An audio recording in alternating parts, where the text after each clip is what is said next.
It's still 3 minutes away. Okay, fine, I'll start early. Hi everyone, I am your host. We're off, we're done. I am Millz. Welcome to the first episode of Run of the Millz. That's a fucking great name. Thanks to Panda Man for giving me that name because I wasn't original enough to come up with it. I am joined. You wait till you can wait till I introduce you, okay? Fucking idiot. So that's me. I am joined by this red-haired, anime-looking motherfucker over here. This guy, DHMalice. Hi. Why did you sound so much quieter there than the past 5 minutes? I was facing away, my guy. Why are you facing away? Looking at the screen. I didn't want to look at you. That's fair enough. It's understandable. Okay, that's what everyone says. Sliding Panda Man. Yeah, he's who recommended the name. So thanks for that. Then I went and made the logo by myself because I'm just incredibly talented. I did have to call Danny Sterkov, get him on the line, make these trendy boxes that you can see around our names. Let's just get into it, okay? Okay. We're going to be talking today about Devil May Cry 5. Specifically, we're going to be talking about DMC5 Community Edition, which obviously is the real version of DMC5. I'm sure you would agree with that, Jimmy. I'm sure you would. Yep. Now, for all those who are unaware, Jimmy, you want to explain what CE is? You want to explain what that is, since you're more educated than I am? Essentially, Community Edition is a list of different changes that players basically wanted from DMC5. And all it does is it alters a couple things, and it basically fine-tunes it to our liking, so that we can play the game that we actually wanted to play. And there is an array of different changes that I think we're going to go over today. Yeah, we're going to fire up the pod box. The pod box. I can't believe you actually went with that. He was fucking joking when you sent that to me. No, he's really going to do it. It's an old TV that I found in my basement. And we're going to fire that up and we're going to take you through the changes from... Who made that change list? Yeah, I'll turn myself down a little bit. Yeah. The change list that I sent you is... It's a work in progress. Like, that's not a finalized thing by any means. But I listed out everything that you'll see in that change list. And so far, we're all kind of agreeing on what's there. Everything is still kind of like a work in progress to be determined. But, this is more or less what the official change list will actually look like. Yeah, we'll go over that. I'm just trying to fix these fucking audio problems that are going on because this is a professional stream, okay? Very, very professional. I expected nothing less. Well, I mean, I expected nothing at all. So, yeah. We've officially started, so let's crack on. The audio sounds good for you? It's good right now? Okay, we're rolling with it, okay? I don't give a fuck anymore, okay? Yep, if it's echoing, well, guess what? You get to listen to it twice, okay? Fucking 2 for the price of 1. Yeah. DMC5 Community Edition is... it feels like... For me, it feels like, it's a great thing. It's great to see everyone, combine to come together and to work on it. It's the special edition that I think everybody from, this side of the player base always wanted. Because the thing is that you don't have to leave it to chance, and there isn't a whole lot of anxiety behind, are they going to do this, are they going to acknowledge that, because when you're in a position where you can change and edit the game to your liking, and those choices are being made by the people who play the game, you can put a lot of, I guess, trust in the final build, because you know that the people who are making those changes understand what they're doing. So that's a really nice feeling, I think, is knowing that the people in charge of this kind of thing and are responsible for the changes are very well educated on the things that players are expecting from a game like this. So, I mean, at this point, I would not even want a special edition. I would much rather be able to just edit the game like this and then turn it into what I really wanted. It's why I would much prefer, if they're going to add more content to this game, which I don't think they will, I would much prefer it to be in the form of DLC, things that you can add to the base game, rather than have a special edition and we have to do this shit all over again, if we can even be fucking bothered doing that shit, you know, it just sounds tedious. Even the thought of it sounds fucking tedious. But yeah, I would take DLC. But what I was gonna say is, you know, Community Edition. Why is he still talking? Attendance, shut your trap. Community Edition, obviously, we all come together, but it begs the question of who gets to decide what gets into the build, you know, because the way I play is different from the way you play, which is different from the way that someone else plays, etc., etc. So it feels like one of the biggest sort of difficulties with the Community Edition is actually deciding, you know, as a collective, what the fuck goes into the game. You know, I think, and this is something I'll actually touch on when we get to the questions that were asked on Twitter. But I'll just briefly go over one of the points that I'd made was that I don't think it's actually that difficult to have a consensus on what should be allowed or what should be changed, because that consensus technically already exists. And a lot of the changes that are being made are to make the gameplay more like previous titles. And the previous titles were things that people generally agreed on. Things like guard canceling not having recovery, and things like jump canceling not having recovery either. Like, that doesn't fundamentally change how the character plays. It just makes him play how he used to, which is overall a positive. Well, as close as you can get it with the constraints, yeah. So, you know, what should and shouldn't be a change, Garuda actually had a pretty decent way of separating the two. Some of them should be changes and others should be add-ons. Some things don't need to be changes. Like, you don't have to have SDT fully charged all the time be a standard thing. Yeah, it's just preference. You know, it's not a necessary thing at all. So that's something that could go under add-ons and options or extras. However, for something like guard canceling not having recovery, I think it's pretty self-explanatory. That does not need to be an option. I don't think anybody wants recovery on guard. No one's gonna keep that recovery for any benefit because there isn't any benefit for it. So yeah, it's mandatory that should be fucking gone. Yeah, I think we'll fire up ye olde pod box. He's really doing this. And we can go through the points one by one and just talk about them. I gotta open this up on my computer as well. Right, hold on. Get it to the way I like it. Right. You don't have my cool font either that I used. What do you mean, cool font? Sad. Yeah, I had a different kind of font on my document. If you don't have the same font, it doesn't show up on your screen. This guy's actually coming on live TV and crying over a font, ladies and gentlemen. I can't fucking believe you. Okay, we're firing up the pod box. Here we go. Ah, fuck! How'd you turn this piece of shit on? Fucking jeez. The pod box. There you go.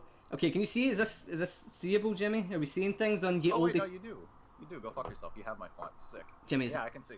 Okay, the full thing can be seen. I mean, you have to scroll. Yeah. Okay. So we're at system here. You can see that the pod box is working to full capacity. Yeah. Yeah. Okay. So this is the for the unaware. This is the official. Can we call it official? Can we call this official? Not yet, but I can definitely tell you that when the list is finalized, it will look like this. It's the work. Yeah. You want to just go down the list? Yeah, we're gonna go down the list one by one and just talk about the things. But yeah, this is the work in progress change list for the Community Edition. Who made that logo? Because it is fucking sweet. I did. You didn't, did you? Wasn't you? I did. Did you? I did. No, I did. Yeah. Is this like a bit we're doing, or is this? No, this is the real. Okay. I just don't trust you that, so. I know. I don't trust you either. Yeah, it's fair. It's understandable. System. Okay, the first one, and it's, you know, one of the most obvious changes that could have been made from the standard base game is the jump cancel / enemy step limitation removal. The fact that there was a fucking limitation on that shit in the first place is one of mankind's biggest mysteries, and I'll never ever understand that. Like, 7 frames, that's what it is, 7 frames that you cannot do anything. Something like that. Yeah. That's ridiculous. I can understand the decision, but it was overall just a very bad choice. Like a really bad choice. It's funny too because if you use wall jump, you can get that recovery and still make it cancelable. Like the best way to do something like this would be to have the animation play out, but make that animation cancelable, so that if people don't need, like, they don't want to slide, they don't have to. Yeah. And that's like, I think that's where they're coming from, is to make the jump cancel timings more lenient. But what about the people who, you know, don't need that leniency? Yeah. And again, it only further proves it. Like, this game was not made for us. No. So, yeah. But yeah, either way, and also too, the DLLs that we've tried and tested for like weeks now, it's already proven that you can have that jump cancel function that way, but make it cancelable, and you get the best of both worlds. You can still have inertia. You can still have the delay if you don't feel like sliding. You can have both. Yep. Without affecting either side. Now, obviously, the goal there behind that was to make jump cancels more accessible. Is that the word I want to use? More easy to pull off. Yeah, for sure. How do you think? How would you go about making a jump cancel system that is easier for people who are not familiar with these games? Exactly as you described, you would do it. Yep. Like what I just said, where like you can still have the animation and the recovery, while retaining features like inertia and also making it cancelable. See, you could have both. I mean, it's perfect. It feels like jump cancels, like, it doesn't matter how fucking easy you would make them. The vast majority of people who play these games will never use them. You know, outside of... The majority will never use it, but you'd be very surprised. Like, I go around looking through the directory for DMC5 pretty often, and then I just click on, like, random channels. I try to get some insight on how the average person would play through a game like this. And it helps you get an idea and like a sense of what it is that they gravitate towards when they try to play these games, or what their habits are, and that lets you form an idea of how you can teach people to play. And it gives you a good foundation for that kind of thing. That's actually very interesting. Yeah, that's... It's fucking fascinating to watch too, because it also tells you like the buttons that they use most often, or the moves that they like, or what kind of space they cover, even if they're like not consciously thinking about it. Yeah. You get a lot of insight on how they play. But yeah, like you're right. Most people don't even use jump cancel, but you do see it more often in this game. Yeah. You know, I'll just click on any random stream, and if it's not V, you know, Nero and Dante are jump canceling pretty frequently. What was I going to say? I was going to say something, but the thought is gone. Fuck it, let's just move on. Redirectable inertia, obviously. Inertia was one of the things that, you know, you guys sort of found out was fucking non-existent as soon as the demo, you know, came out, and caused a whole big fuss. But the redirectable inertia, this is the one that Deep was working on. That's correct. Yeah. In the game right now, it feels amazing for me. I don't know if that's because we had to play through this game without any of it inertia first, but doing things with the redirectable inertia in this game feels so fucking good. Obviously not as good as DMC4, but like, well, the redirectable inertia could feel a lot better with a little bit of weight behind it. Yeah. The biggest like gripe I have with momentum in this game is not even necessarily the momentum. It's the lack of any sort of gravitational pull. Because if you were to do something like Skystar and then inertia rate backwards, you would eventually start descending diagonally, which is something that doesn't really happen unless you set that value manually through Cheat Engine using a separate table.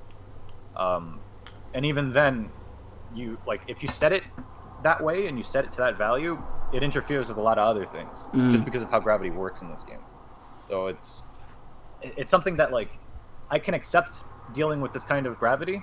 It's just like DMC on Mars, even if I get inertia. Like I don't even care about the gravity anymore. I just need to be able to move, because this game feels like I'm stuck all the time. Oh yeah. Everything. Especially in vanilla. Like that shit is like slogging through the mud. Yeah. As soon as you...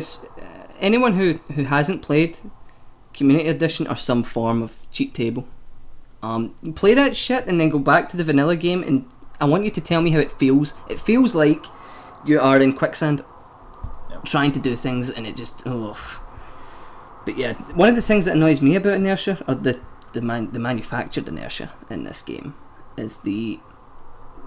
almost seems like sort of random values that you'll get. Like you could do a red line. That's fixed. That's fixed? Basically, it's getting there. Like, you can set it to like a flat value. So how does that work? How does that... So...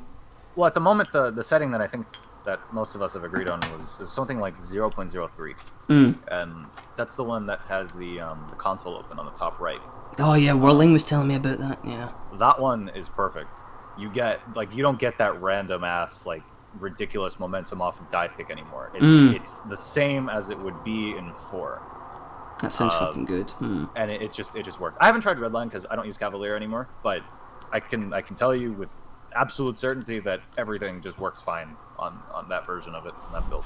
Yeah, because Whirling was telling me the other day, like, oh yeah, the inertia feels good, but I can't get rid of this console at the top right, and I'm like, what the fuck are you talking about? You just close it down. It's like a little window. Just close it down. He's like, nah, it's in the game. I'm like, god damn it, this guy's got a later build. I mean, it's getting there, which is so much more than I thought I'd be able to say when I first saw the fucking game.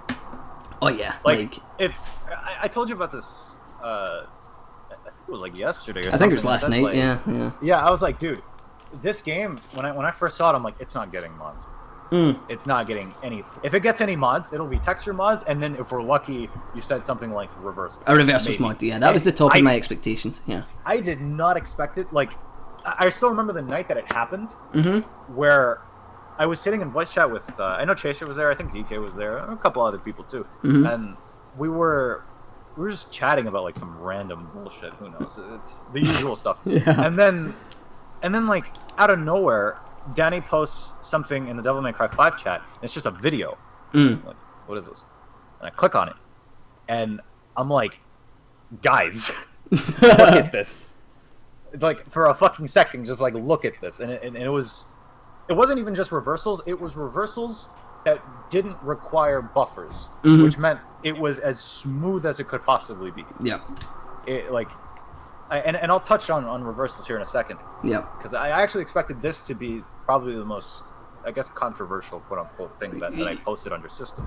Yeah, 100%. Bufferless reversals are incredible. I can't tell you like how great it is to be able to just immediately have things available to you in any direction at any time without having to buffer something, because it's so fast, it's so like crisp and instant. You know, unfortunately, there's a couple moves that you still can't reverse properly with or without buffered.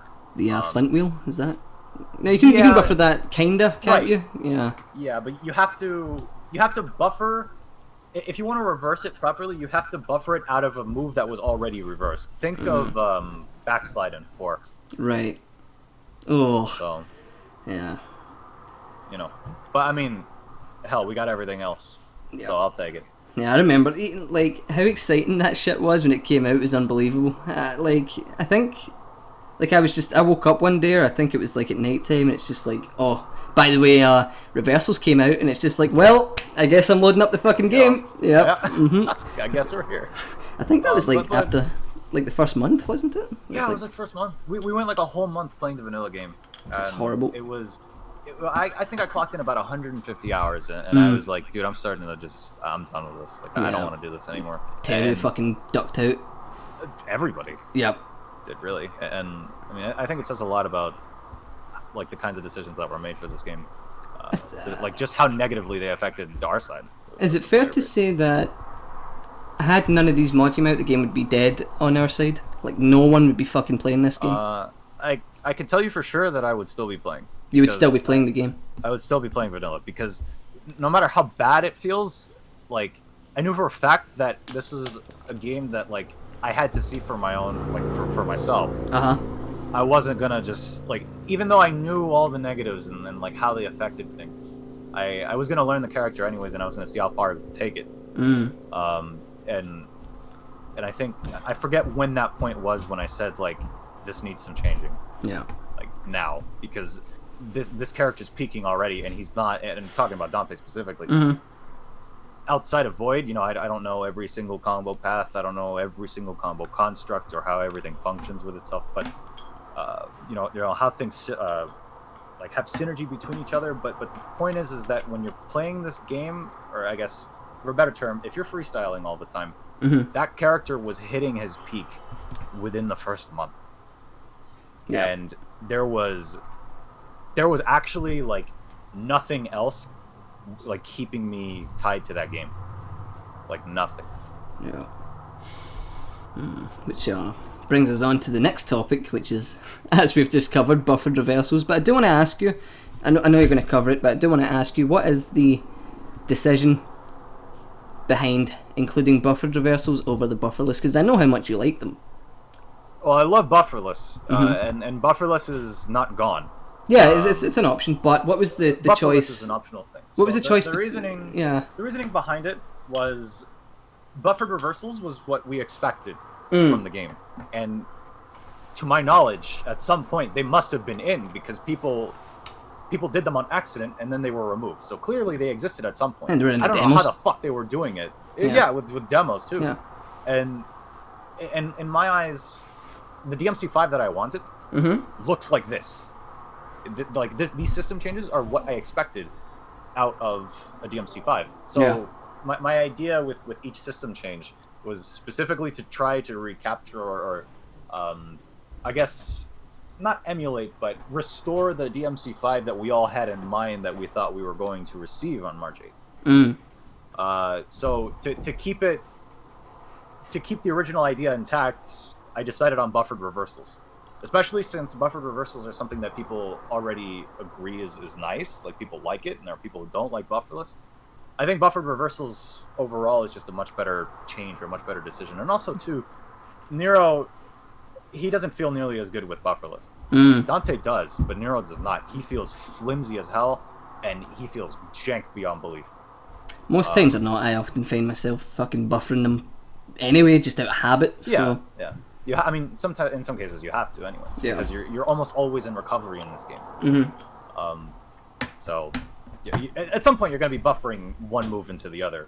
These games wouldn't work if you couldn't buffer them.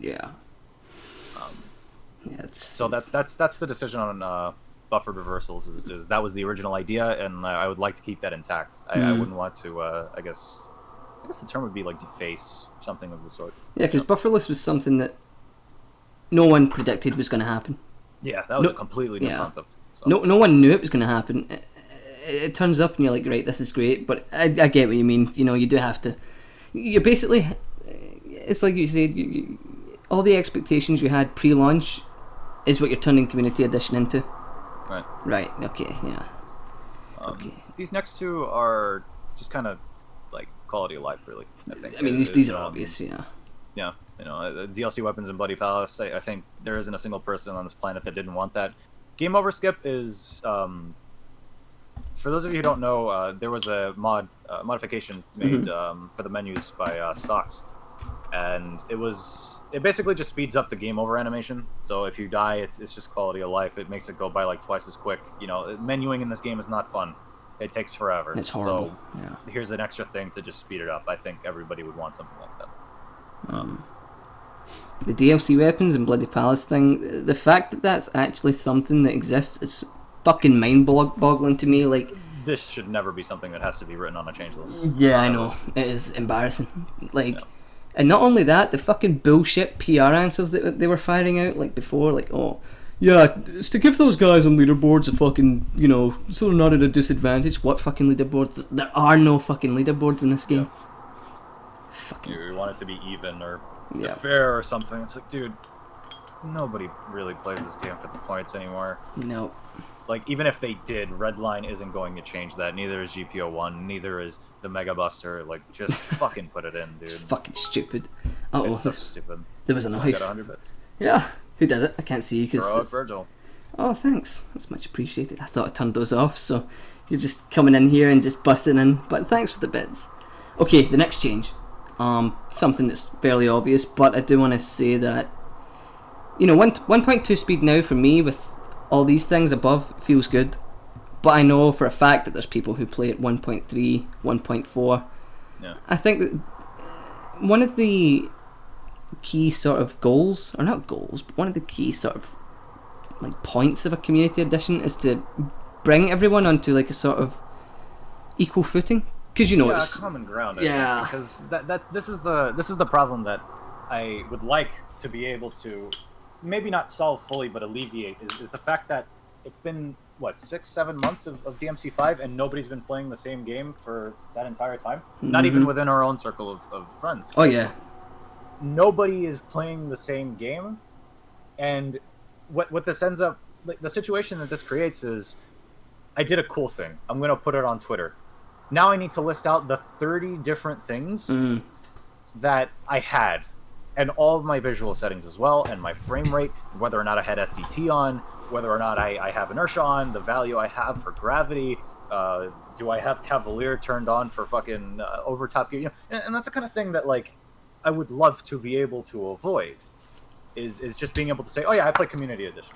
This is what DMC5 on PC is, and this is what vanilla is, and this is what it is on console, and it just makes that so much more convenient to just have a consensus on what the idea is for a Community Edition, and it also just makes this so much less stressful. Yeah, because it was like a total sort of lack of consistency, and like while it was fun for yourself, I don't know what the word is I want to use, but it's kind of weird to know that you're playing your own fucking sort of unique version and there's no consistency across the board. It doesn't feel right. That's what it is. It doesn't feel right. And I think that if because 1.2 is closer to a 20% increase, just as all the other turbo modes were, I think that if a turbo mode were to actually come out, I think it would be, or feel more along the lines of like a 1.2. And while I don't like forcing anybody to do anything with their game, I think having a speed that everybody's playing at would make this much nicer. Yeah, I think we know, like, there are differences between what works and what doesn't depending on speed.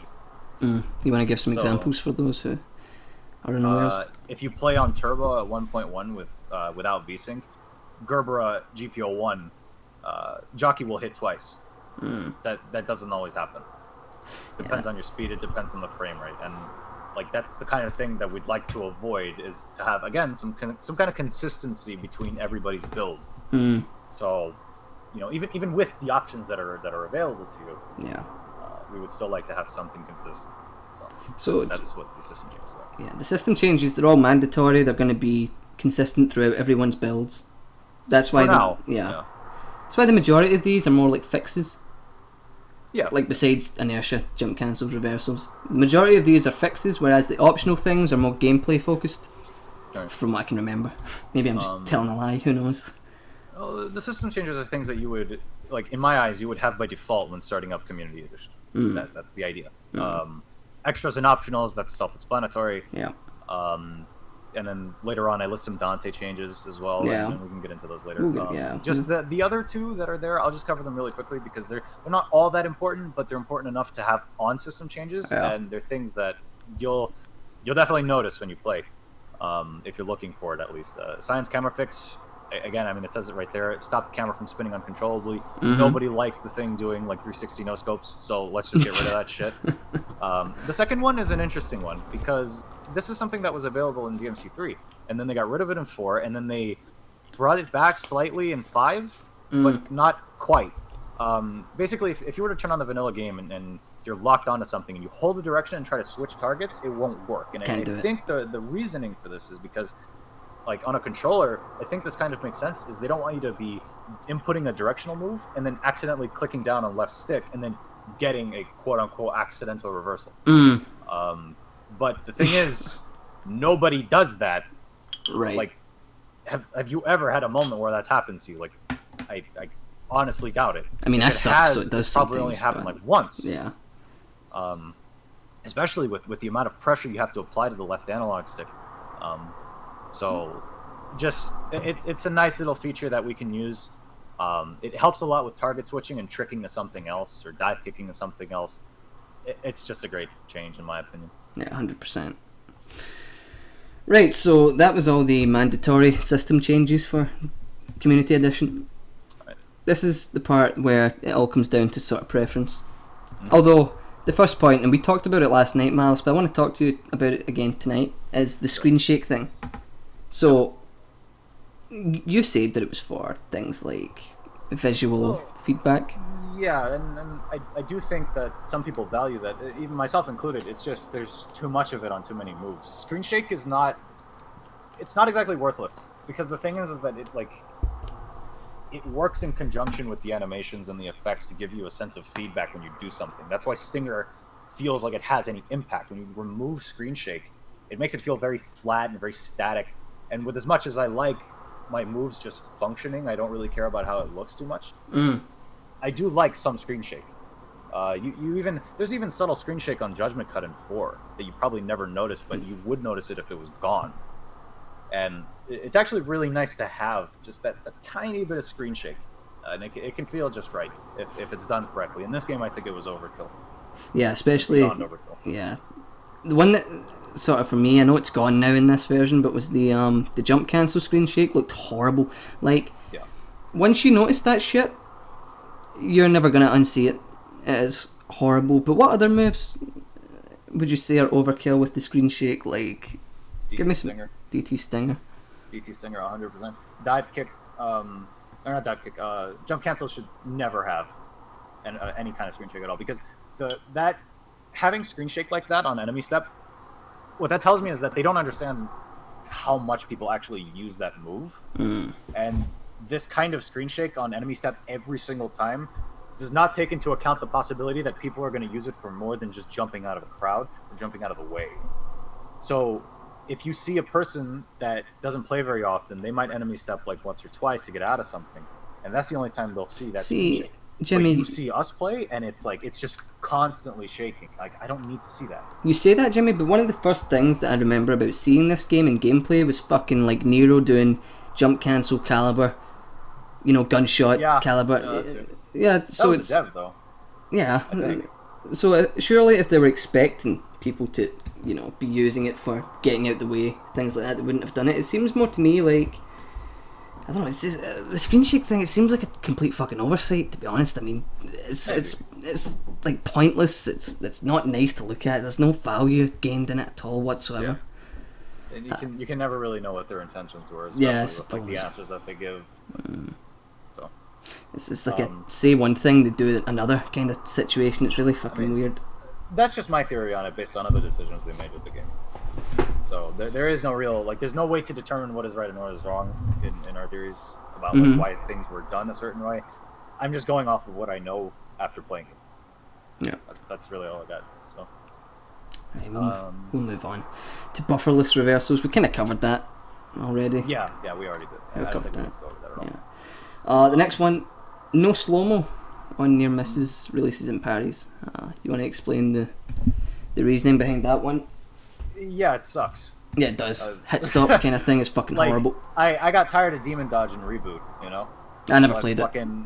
Every time you dodge in that game while you hold demon, it would go into fucking slow-mo. Like, I'm good. I don't need that shit. And I dodge on a lot of different things. You have welter, you have flint wheel, you got fucking cut in. Like, everything has parries have slow-mos too. Like, some that's of not necessary. The cav moves, maybe? Did those have? That too, probably. Yeah. Royal releases have fucking hit stop. Jesus Christ. Yeah, it's horrible. It's just everything about Vanilla 5 is like, how much can we stop them from playing and just have them, like, force them to look at something in slow motion? Something that they think looks cool, but in all honesty, fluidity looks much cooler than, set piece things like hit stop. And just, like, yeah. I can see with my own eyes. Yeah. I don't need you to slow the game down for me to see what I did. I know what I did. And it's like, I did this thing that Tracer clipped in one of my streams a couple days ago, where I did welter and I dodged to the side and it was really close. This ice shard came at me. You want to link it? We can. I could probably find it. We can watch it was it was so clean because it was fast. Had slow-mo actually like done anything there, it would have just looked awful. Let me see if I can find this again. We could talk about the other points while I look for this. Right, okay. It's going to take me a minute. Now this is one of my favourite settings, but I know why it's optional. It's fairly fucking obvious why it's optional. It's customizable Sin Devil trigger settings. Infinite Sin Devil trigger meter. Always, have the option to go in and out of Sin Devil trigger. Fast SDT charge. Things like that. It's obvious why it's optional. I don't think we really need to cover that because, it's there if you want it. I want it. I love it in this game. I know you're not a big fan. Too. Yeah. It'd be way too strong. Oh yeah, it is. Alright, here you go. I will post this in chat as well. This is what I'm talking about. That looks a lot cleaner when there's no slow motion on it. There we go. Hold on. Much cleaner. Make this look professional. Here we go. Very professional. Yeah. Okay, fire up the fucking pod box. Here we go. Yeah. Okay, can you see it? Is it visible? Do I need to do something like this? You can full screen it or something. Yeah, but then it won't fit within the constraints of the pod box. Hold on, can we zoom whatever. in? Yeah, there It's we fine. go. You can just play it like this. How does that look? That's fine. Can't believe he's doing it like this, but it's fine. Oh! Yeah, look at how clean that looked. Imagine if that slowed down. It's like, get the fuck out of here. I saw it. I don't need to see it for 10 more years. Just do it. What about this kind of slow down here? You know the slow down when you... Would you say that's an acceptable thing? Because it's a visual reference of when you're breaking an enemy's sort of armor. You see this right here? That sort of slow I down. would much rather have that as an effect than a slow-mo. I don't think it needs that slow-mo at all. For some reason, the slow-mo change actually doesn't affect some things. It just kind of stopped working for a few different features recently.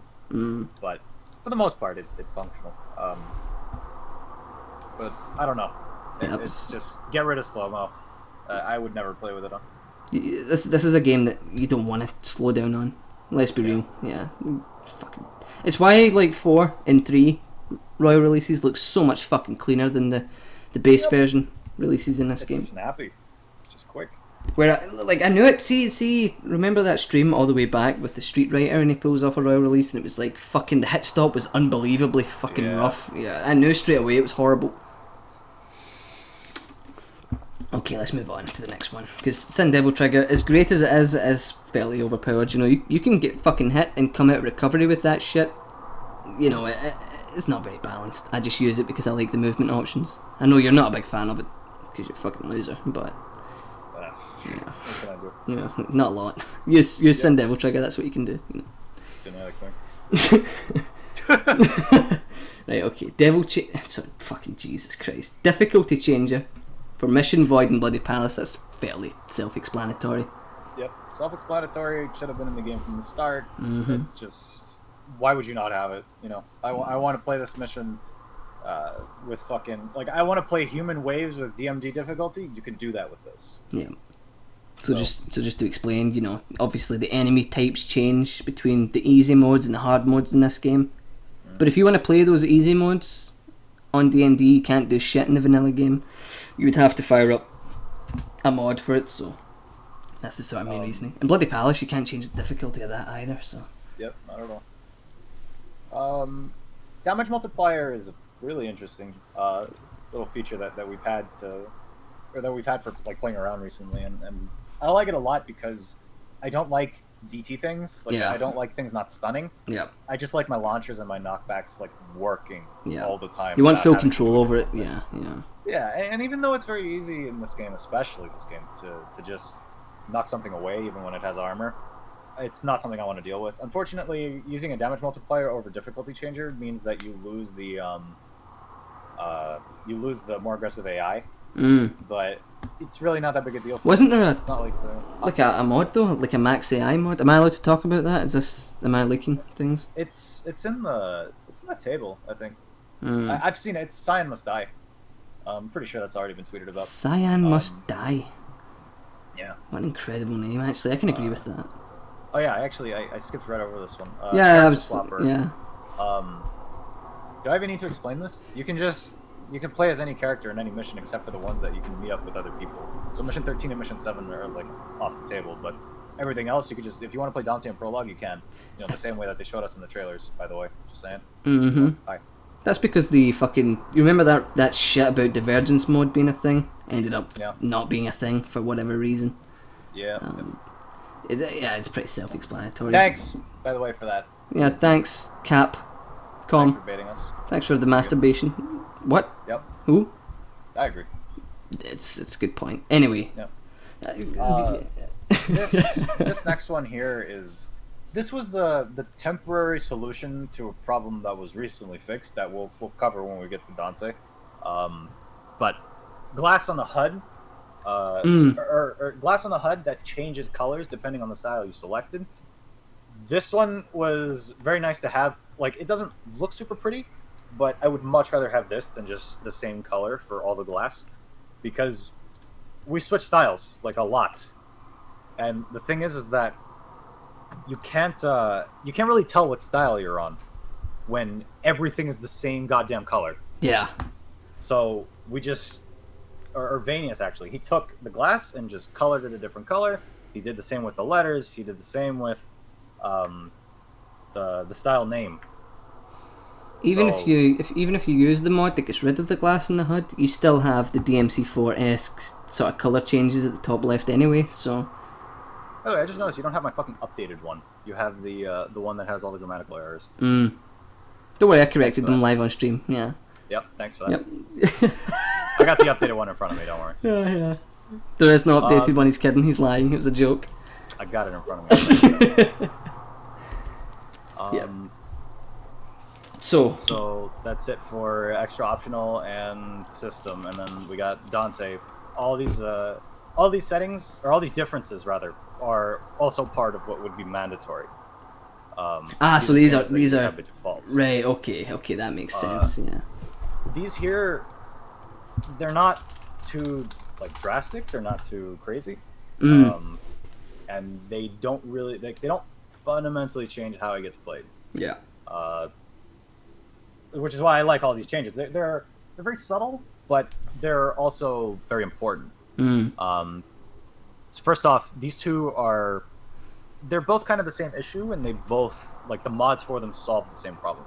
Million Stab and Guard Recovery being removed, or Million Stab Startup and Guard Recovery being removed, it just helps with fluidity so much. I mean, the difference between vanilla Million Stab and a modded Million Stab is night and day. Yeah, it's ridiculous. And these two mods together, these two moves specifically, they're very common, and it's how Dante gets around on the ground. He has more moves now, but nothing is quite as quick as Million Stab and Guard. So this just helps with just the fluidity on the ground, which is something that was almost non-existent just because of how Guard was. And I talked about this in a post a little while ago. I'd said how the tiniest change can have a ripple effect on the rest of the move list. Right. Yeah. And Guard is something you use to cancel everything, and when you put mandatory recovery on it, everything is slower because of it. And it's not like you can just cancel out of everything with Welter, because that's not how weapon switching works. Weapons don't take priority like that when you switch. It's a little more complicated than it used to be. It's different. So it's not like we had an easy workaround. And all of your other alternatives were either jumping out of the way or rolling, which defeats the purpose of even doing those alternative options, because they have equally as much recovery as just doing a guard. So that's what those two are there for. I'm sure there are comparisons up somewhere, and probably in the VOD too, of just what Million Stab and Fast Guard looks like. Yeah. But that's all there is to those changes. Put it this way. Go ahead. What I was going to say was Million Stab. A fair way to sort of compare it is load up the vanilla game and try and juggle an enemy with Million Stab. You're not going to do that shit more than once. No. Pull up this mod and you can do that shit 8-9 times in a fucking row. The difference is astonishing. Well, the best way to do it would be you do High Time Helmet Breaker Million Stab and try it on both versions. Million Stab and vanilla won't hit. It will hit with the change every time. Yeah. Every single time. It feels so much better. There's it's got to be a 10-15 frame thing between the transition of doing Stinger to Million Stab and vanilla, and in 4 it was a 1 frame difference. He does Stinger as soon as he's in range to do Million Stab. The next frame, he's there. He's doing Million Stab. Which is obviously a giant fucking, 15 frames is ridiculous. That is a ridiculous amount of I mean, I'm just throwing out numbers, but that's what it feels. That's what it feels like. It feels slow enough that could be the case. So, and to top it off, the animation makes no sense, because the Stinger input, or not the Stinger input, but the Stinger animation is him thrusting the sword forwards, and then Million Stab is supposed to immediately start swinging and stabbing, right? In 5 in vanilla, he does the Stinger motion, and then as soon as he reaches them, he pulls his arm back to start swinging again. It doesn't make any sense. It's you're already here. Why would you move it back again and then start swinging? It's a mess. Yeah, it just feels like a clunkiness.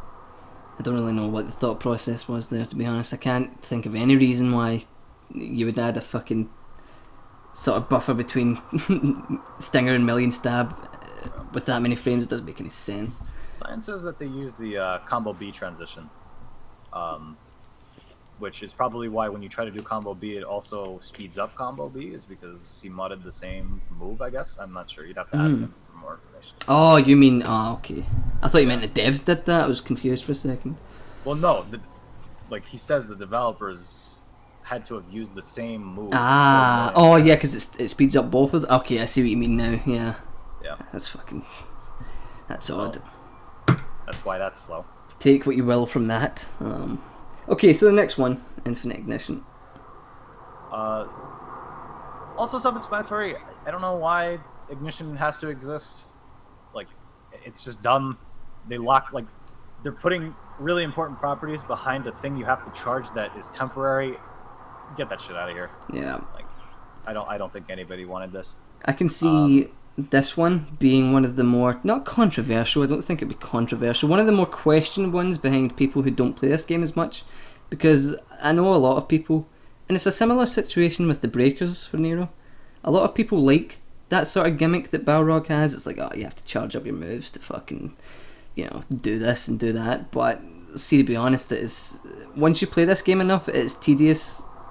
It just locks. It's like you say, it locks moves behind a sort of dumb gimmick that you kind of get bored of. And the only way around that for like vanilla version would be fucking super costumes. So yeah. Not even just moves, but like the properties that are tied to those moves. That's the most important bit, is that you get a move that has iframes and it's also movement and it launches at the same time, locked behind something that's not only is it not rewarding to land 10 punches or whatever the fuck. Right, I you're don't feel just like mashing, doing heat up. Yeah. It's like, I don't care about this. It's not something that requires work. It's not something that's satisfying. It's just you land 10 punches and for a limited amount of time you get access to a bunch of important things. Yeah. It makes more sense for like for example, if you wanted to keep Pyromania and Real Impact, okay, if that's all that ignition affects, that's fine. Those moves make sense because of how much damage they deal. You get a lot of mileage out of all that shit. So if it were just for those two moves, I would be a little more accepting of the system. If it didn't have a timer, and maybe if it required less punches. Yeah. But locking important properties behind something like this, no. Imagine if you had to charge the shotgun just so that it could knock back everything. Oh my god. Like, no. It's one of those things that you covered where it's like every weapon was made to feel as if it's like not its own game. But I remember you using like the sort of like every weapon feels like it has to have. I can't remember what it was you said, but you said something. What I remember saying was that every weapon is kind of homogenized now, and each one had to be usable and viable on their own. Like, it's not the most problematic, I guess, design for weapons like this. It can have its benefits, but what you end up with is a weapon that is overly complicated and cluttered, like Balrog, for no reason other than to just stick as many moves as you can and separate them and like use the different buttons that you have available in like the worst ways possible. Let's give this move a raid. Let's give this move or this weapon a raid. This one's gonna have a helmet breaker. This one's also gonna have a helmet breaker, and it's like there aren't really enough like differences between all the moves to create like a difference that's actually worth a shit. Yeah. And in some cases their raves aren't even that useful. So like for example, the only reason that Balrog even has a rave, when you think about it, what is the one mechanic that, like the one gimmick behind Balrog that affects the entire weapon? That's ignition. So let's say that they did give us hammer, right? Yeah. And there was no feather combo punches. What this would mean is that a person who is using only Balrog, which is something that they clearly took into account, because that's why the weapons are the way they are. The reason that feather combo exists is so that you have a method for charging ignition in the air. Because if you only had hammer, that would mean you have to knock them down, and then you have to hit the ground again, and you launch them back up, and then you hit them back down to the ground, and you have to keep repeating hammers, and that is a lot worse than the system they have in place now, which is just give them feather combo so that they can repeat 2 quick punches back to back. Yeah. They can jump cancel, back to back punches and charge up their ignition. It makes sense, but it conflicts with all the other weapons, especially once you have ignition. It's like you need things like hammer and helmet breaker to beat it. Imagine if helmet breaker was tied behind rave, Right. and you had to do all four. It's the same concept. It's like nobody asked for this. Nobody wanted ignition.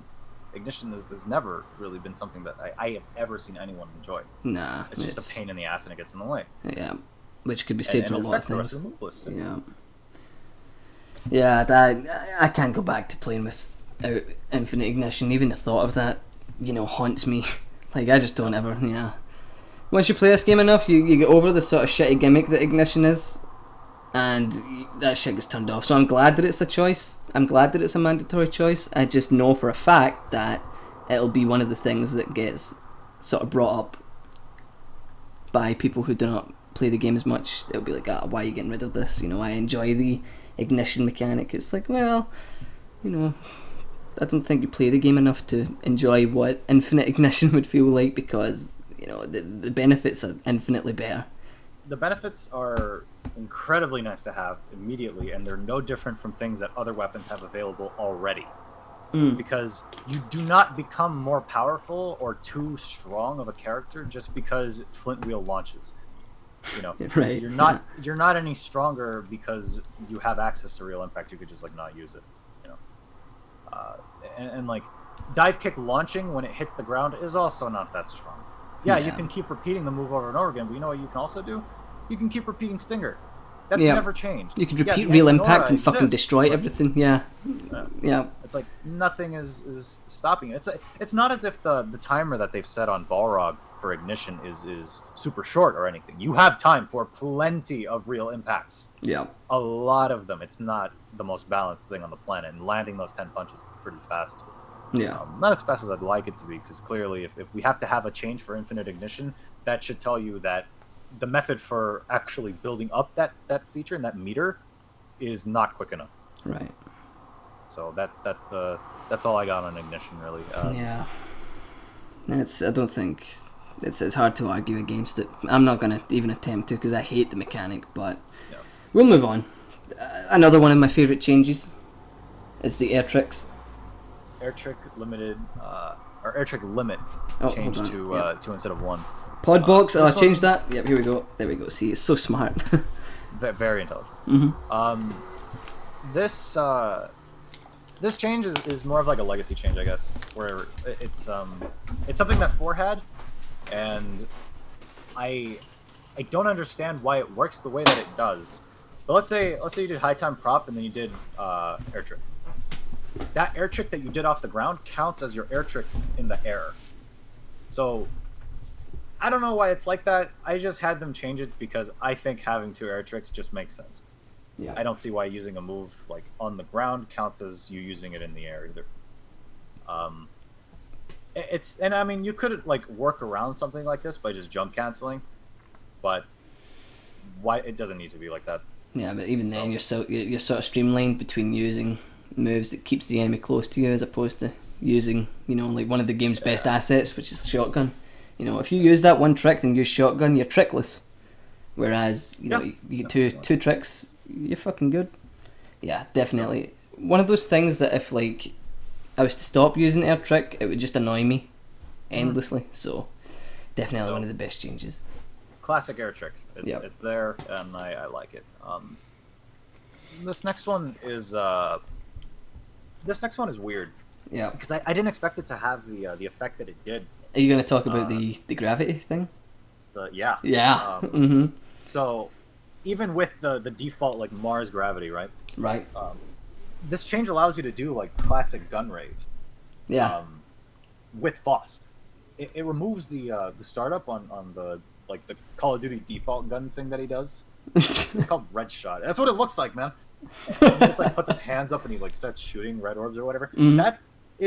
It's like a worse gunshot because it doesn't track properly. It tracks like Snatch or STT fireballs.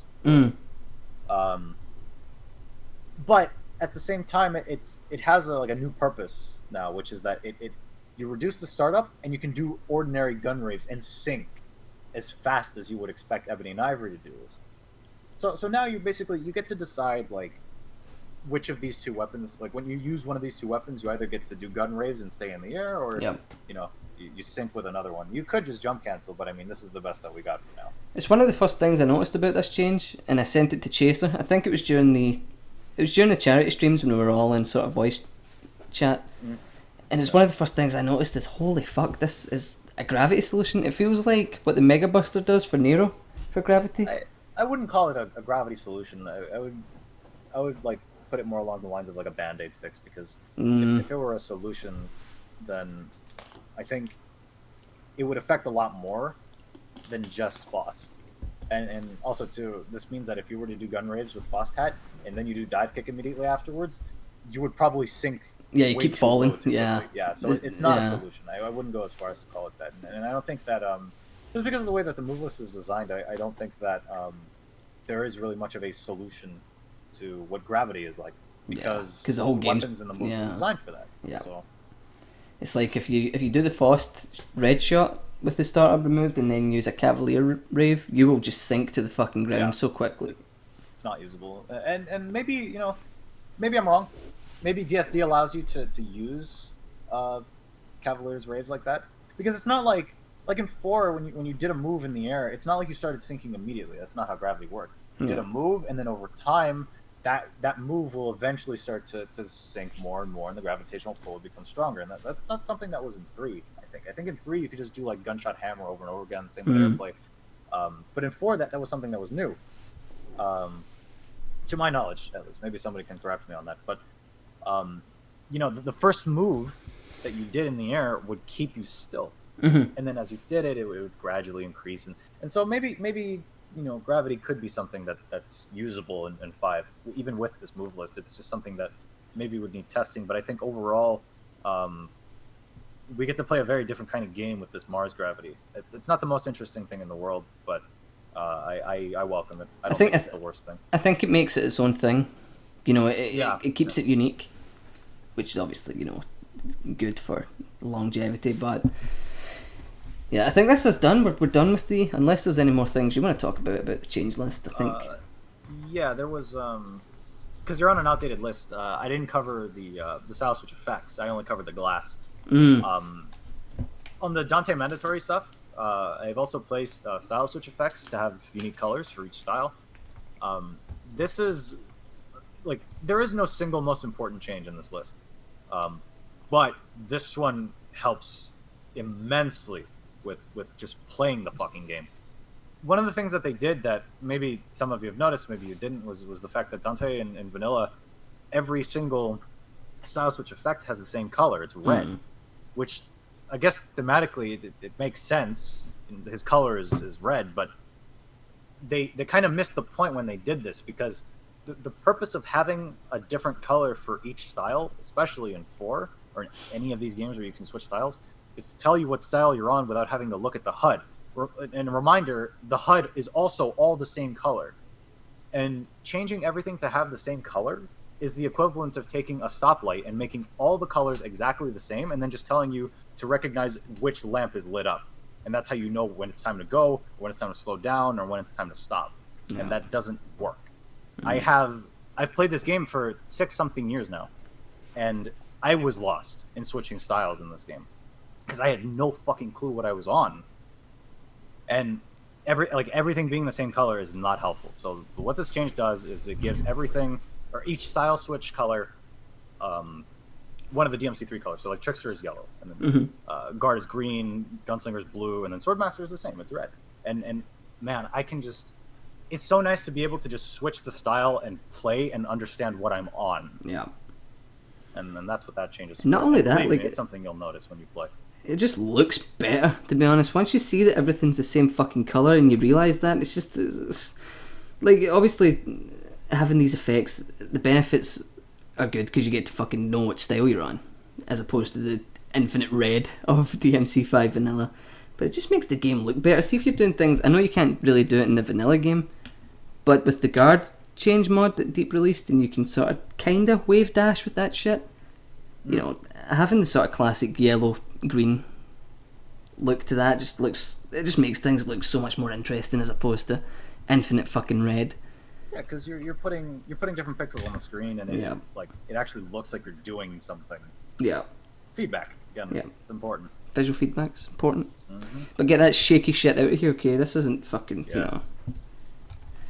Right, okay, we're gonna power down. Okay, my electricity tab's Power down. over the millions, okay. We're gonna have to power down, ye oldie pod box. Here we go.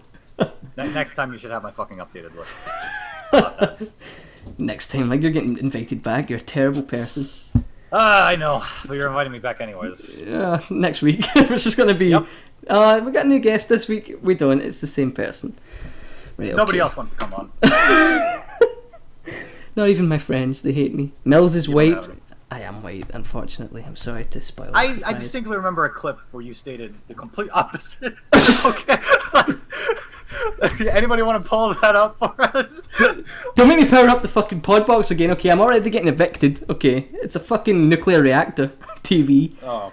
Yeah, it's fucking... bad. No, let's not watch that clip, Jesus Christ. Fuck, it's one of those things I didn't even realise that I had done it until you clipped that shit and sent it to me. And And the head bobbing, it was synced with the fucking song. should we watch it? No, but pull it up anyway. We should watch it. Let's watch it. It's good times, you know. What a fucking clip, my guy. While I search for the end of this podcast, we I should... just titled it Millz. Ah, fuck. You're gonna have a hard time. Let me see if I can pull it up on Discord. God, it's so good. End the podcast part and let's watch it. What do you mean? You want to end off this segment 0, or you want to end off the entire podcast with... Oh, this could be Run of the Ass Crack. Yeah. We talked about like the shittiest part of the podcast could be named Run of the Ass Crack. Okay, so Malice had the genius idea to name a... Don't clap, okay, don't clap. Don't give yourself too much credit, okay. Obviously the name of this show, geniusly named Run of the Mills, you know, great name. Malice had the genius idea to make a segment, because you know every podcast has some shitty segment, okay? We're going to have our shitty segment be Run of the Ass Crack. We'll get to that, okay? We'll get to that in the end. What I wanted to bring up... What are you eating? Huh? You eating something? Fuck you. Pull up the fucking clip. We're doing it now? Run Okay. your goddamn business. Okay, Run of the Ass Crack is now then, I guess. Fuck it. Let me find the clip. What I wanted to talk about while I look for this is the sort of lack of content creators and streamers and stuff for high level gameplay, at least for the modded versions. Do you think that Community Edition, because it kind of already did with Chaser Tech, do you think that Community Edition will see like a sort of resurgence in No. terms of... No, you don't. Straight up, No, don't I think so. I think people will maybe take a look at it. Like the idea of putting a title on it and giving it a logo, changing all this stuff, and like giving it like a professional looking release. I think it'll probably like attract some attention, but I don't think it'll attract any like lasting attention. You know, it's there'll probably be people like maybe trying it once or twice. It'll be much more like accessible when it's just like a simple like click it and go. Yeah. You know, and I don't think people will stay. It is still a Devil May Cry game at the end of the day, and it's an incredibly niche thing that only a very small handful of people like continue to play after a certain period of time. So, do you think, see with the people who are retiring now, for example, Martin G, you know, people who are getting like not sick of these games but kind of burned out, they don't want to play anymore. Do you think if DMC5 had been the perfect game, that still kind of would have happened eventually? At some point? Yeah, I think so too. I think this game could have been the best fucking possible version of itself it possibly could have been, and people would have still probably gave up after 6 months, because not only do I think that people build up expectations too high, but you know, people have been playing these games for fucking like 5, 6, 10 years straight. You know, even if this is a new entry in the game, it's still, you know, not deviating too far from the formula of DMC4. It's a kind of thing where like you have to understand that how they make the game determines whether or not people will play it, and I don't just mean in terms of depth or quality. I mean in kind of content and how it's set up, because when people see a mission structure and they see like an endless mode, they're like, okay, so I'm gonna play through the game once and then maybe I'll try Bloody Palace, and if I die, well, that's too bad. You know, maybe there are some achievements here and there, and you know that's what they're going for, I think. I mean, those are the only things that like Tsuno's Twitter actually like retweets. It's just, oh, I got all the S ranks. I got all the trophies. You know, and he never retweets anything that has to do with like something within the game. It's always about the ranks. It's always about the points, and like it's very clear now, especially that they have like one frame of mind and they have like one single idea for how this game gets played, and there is no acknowledgement of the other side. I think it's they do things like that and retweet art and stuff. I think they do stuff like that, things that anyone who plays these games can sort of identify themselves with. Like people, anyone who plays this game can identify themselves with an S rank, you know, unless you're terrible, you know, like me. But Like Millz. like me, or like a fancy picture of Virgil and Dante like kissing. Okay, anyone can see the appeal behind that shit. But you know, you put up a clip of someone doing fucking 6 reversals and fucking guard flying to Mars and doing all that shit. You know, I don't think people like to see things that they identify with and know that they can do. You know, and not everyone can do. You know, It's very clear. Like the thing is that the high level side of any community is always going to be the minority. It's always going to be 100%, yeah. And I think that the thing I take issue with the most is the fact that there was basically no acknowledgement of that side. It's not that the game wasn't made for us. It's literally that it's just ignored. Straight up left on red. Yeah. Yeah. Yeah. And I don't know, man. Like I can accept when a game is kind of casual, when I understand that it doesn't really have a whole lot of potential because it wasn't made with that kind of like idea. Right. But with 5, you look at this game's move list and you're like, this game has so much fucking potential that you can't like help but like you feel bad when you see it go to waste with how the game is in its vanilla state. Because there's so much that could be done with that move list by just making a couple of adjustments. 100%. Just a few. You know, Jimmy, I think Run of the Ass Crack might be cancelled because I can't find this clip anywhere. Okay, I have searched, I have scoured. Okay. Wait, never mind. It was right in front of me. No, never mind. Actually, it was the 8th one from the top, and I still fucking didn't see it. So hold on, we actually gonna watch this? Okay, fine. Fuck it. I guess. Okay, fire up. No idea. Mom, fire up the pog box. Dude. You need Right, actual okay. sound effects. Well, like, you know, I'm on a budget. Can you see this? Oh my god. Is this like visible? Hold on. Can I do like? Yeah, it is. It is. Is that better? Hold on. We We can can. be able to see your fucking face on this. Can you see it? Yeah, it's fine. Hold on, we move over to the left a little bit. No, don't play it yet. Please. Oh, jeez. Is that good? Oh, no, that's your DMs. Oh, no, I can't check it myself.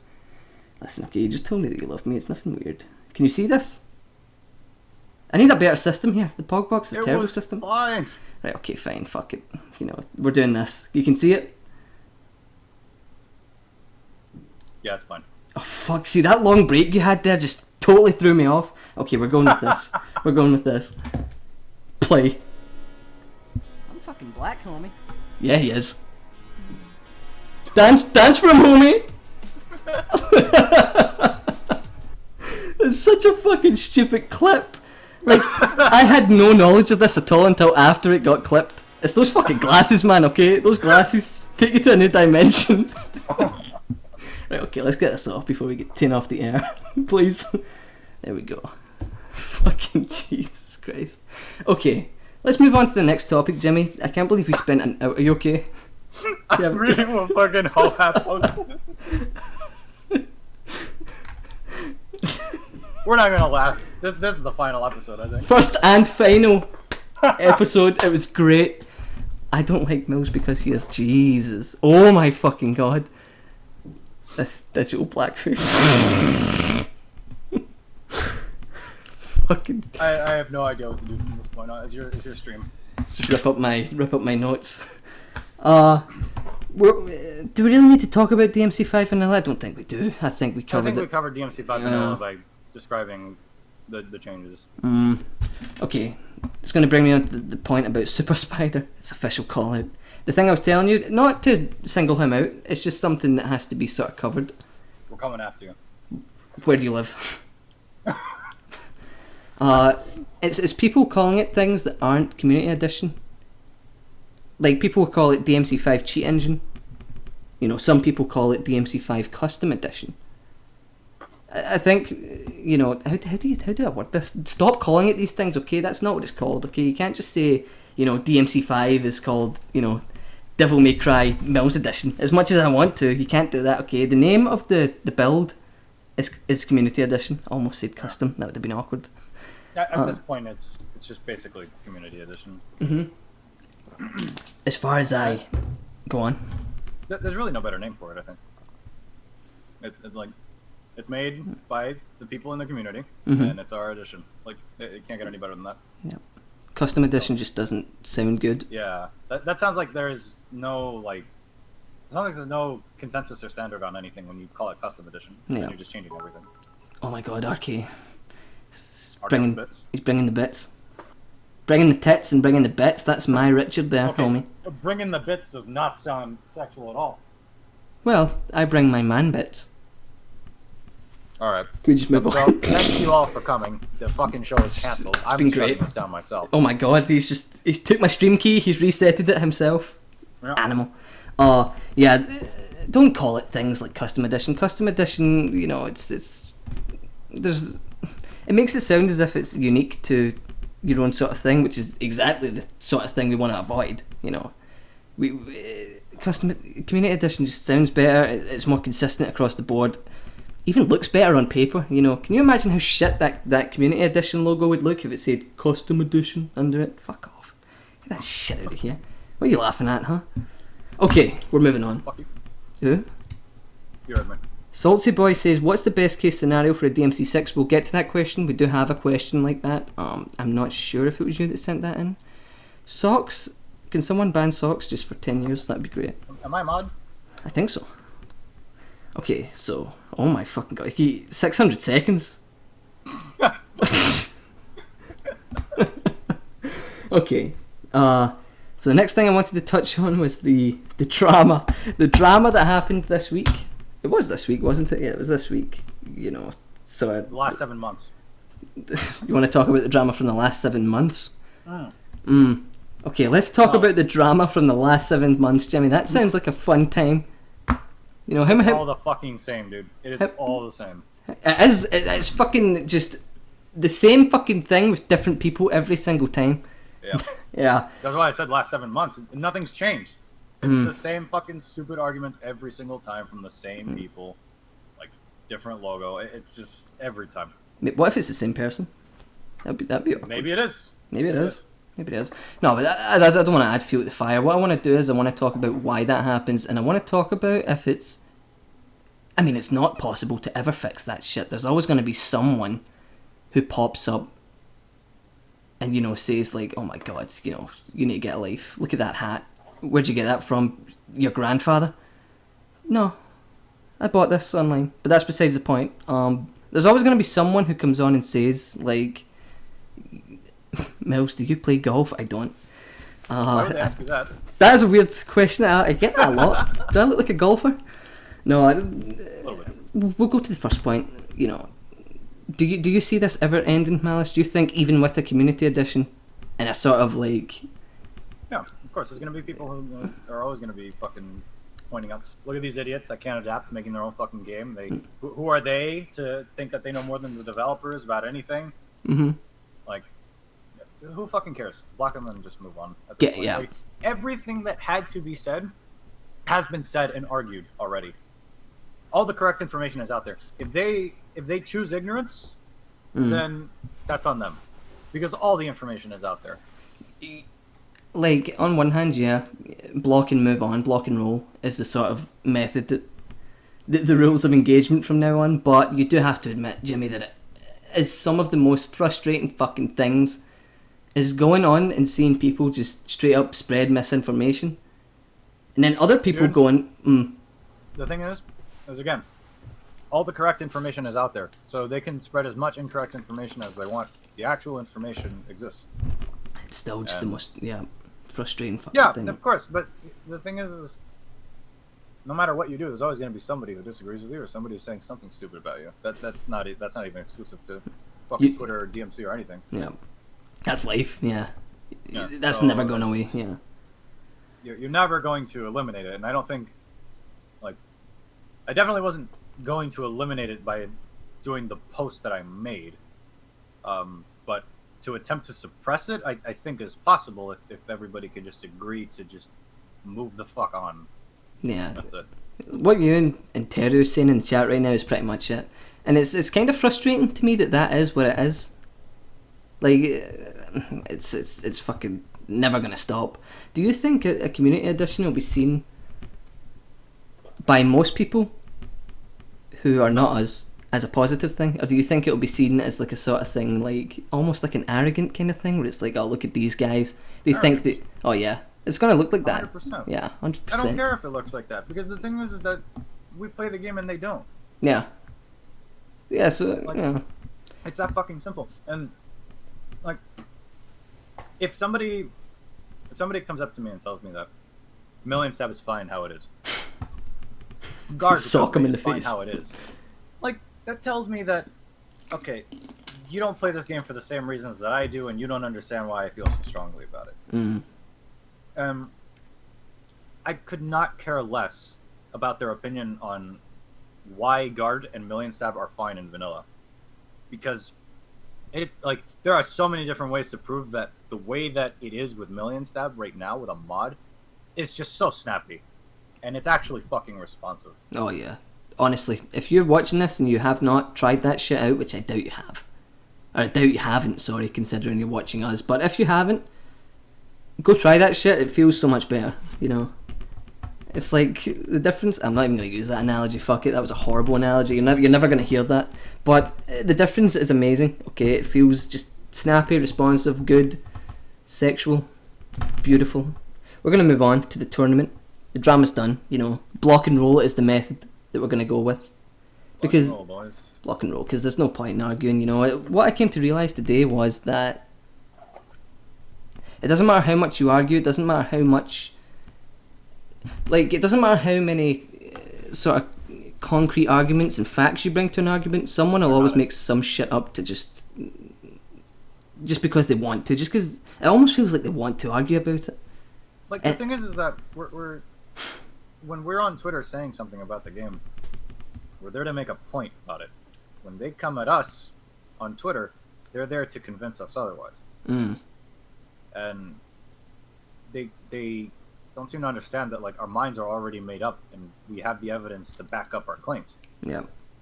So it's pointless. It's fucking stupid to even continue this because it's going nowhere. There was a point where it mattered because the potential for a change was there. Yeah. We didn't know that modding could do this much.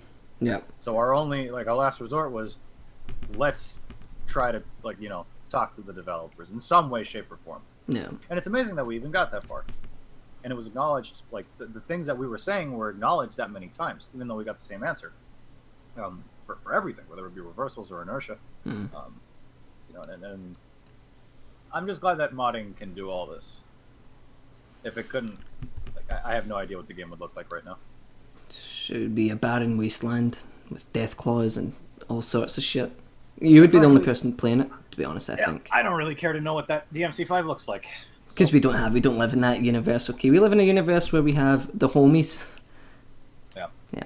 What I do want to say is despite the fact that I know that a community edition isn't going to be the most popular thing in the world, and it's not going to get, it's not going to have shining lights and fucking be on Broadway. I really wish that it was. I really wish that it was, just to see the hard work of some of the people like Cyan and Socks, all the modders, just to see that sort of hard work get repaid. And it's kind of sad to me that that's probably not going to be the case. No, because the thing is that even with the small numbers that we have, the reality is that that small number appreciates it more than the large number. Think about every time that, you heard my explanation on the day of reversal. Mm. Dude, we all kind of lost our shit at the fact that was happening. And that was, to many, that's a minor change, but holy hell, every single one of us appreciated that. Yeah. Every single one of us, and we haven't stopped since then. No. And that's how every change has been. So I think that it would be nice if it became a little more popular. Like, I'm not saying it shouldn't get any traction, but what I'm saying is that the appreciation is still there and it exists. Oh yeah. I guess what I'm trying to say is you know, Cyan and all the modders deserve all the best, is what I'm trying to say. They deserve a round of applause from everyone, and it's not going to happen, but fuck it, you get a round of applause from us, and we are very cool. I've been told many times. So, yeah. So fuck it, it is what it is. You know, it's... If it was popular, it'd be cancer, and you'd hate it faster than you realise. Probably. You're probably right there, Terratas. What I guess what I meant was I wish that Cyan and Co got the appreciation that they deserve, but they definitely do get enough. Or not enough, but they definitely do get a lot, rather. But not from me. I hate those guys. They'll suck. Yeah. Fucking losers. Get back in the basement, Cyan, okay? And if I see you out that basement one more time, you know, I'm bringing in Reggie, and that's not what you want. I'm moving That's why I'm moving on. Alright, let's move on to the tournament. Just something I wanted to glance over with you since I know it's coming up. You're doing a sort of opener thing for it? Am I allowed to talk about that? Who knows? I'm not sure, but I am trying to record clips for it. It's hard to get really good clips. I sent him a couple that he can use in the introduction. So what is it? Is it just like a like the Olympic torch kind of thing? You're just opening up the games? And from my understanding, it's just a freestyle tournament. The same thing you would expect from freestyle tournament, stuff like that. Now I've got a question for you. Sure. I don't know all the details. I should say that ahead of time. And I don't know how much I'm allowed to say, so you'd have to ask him too. It's okay, I'm a big deal. He can't fuck with me. You're right. Tournament doesn't allow mods, doesn't it? No, it does. It has its own separate category. What I want to ask you, Jimmy, because you know there's some fucking really good players in the sort of modded section. You've got Whirling, you have Inksneat. How do you say that name? Inksneat. I say Inkneat. Inkneat. You've got Inkneat, who is dramatically underrated. One of the best. You got Blossom, who's a good Nero player. You have Johto, a good player. Why did you not want to get involved in that? Is it just not your kind of thing? You're not a fan of things like that, or you just? I don't like the idea of competition.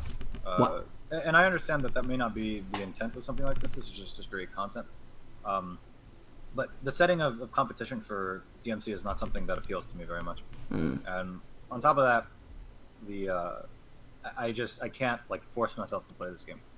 When I play DMC, or really anything, but especially DMC, I have to be like in the right frame of mind for it, and I have to be in the mood to play it. When I'm in the mood to play those games, it's like everything just clicks. And man, I don't fucking know how to describe it. It's like I can have a really hard time focusing on things. I mean, you can see that in the way that I write stuff. Like, something just catches my attention, and just immediately the sentence goes to shit. Like the statement that you put up that was unfinished the other day. Yeah, no, like my attention just goes elsewhere. Yeah. When I'm in the right mood to play DMC, it's like it's like laser precision. I can just hyper focus on the game. And that's like the best time for me to play it, and it's always when I'm tired too, and it's just when it does, everything just works, and like I get the best clips, and I feel like playing it. Yeah, maybe that's why you always look like, so fucking good. I thank you. I mean, I know. Not in person. Horrific to look at, you know. I don't think I asked you.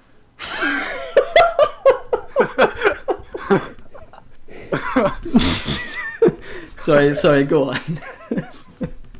But yeah, it's just this like state where like I can't even properly describe it. It's fucking insane to me, because I don't find that with anything else. DMC is the only thing I can do that with.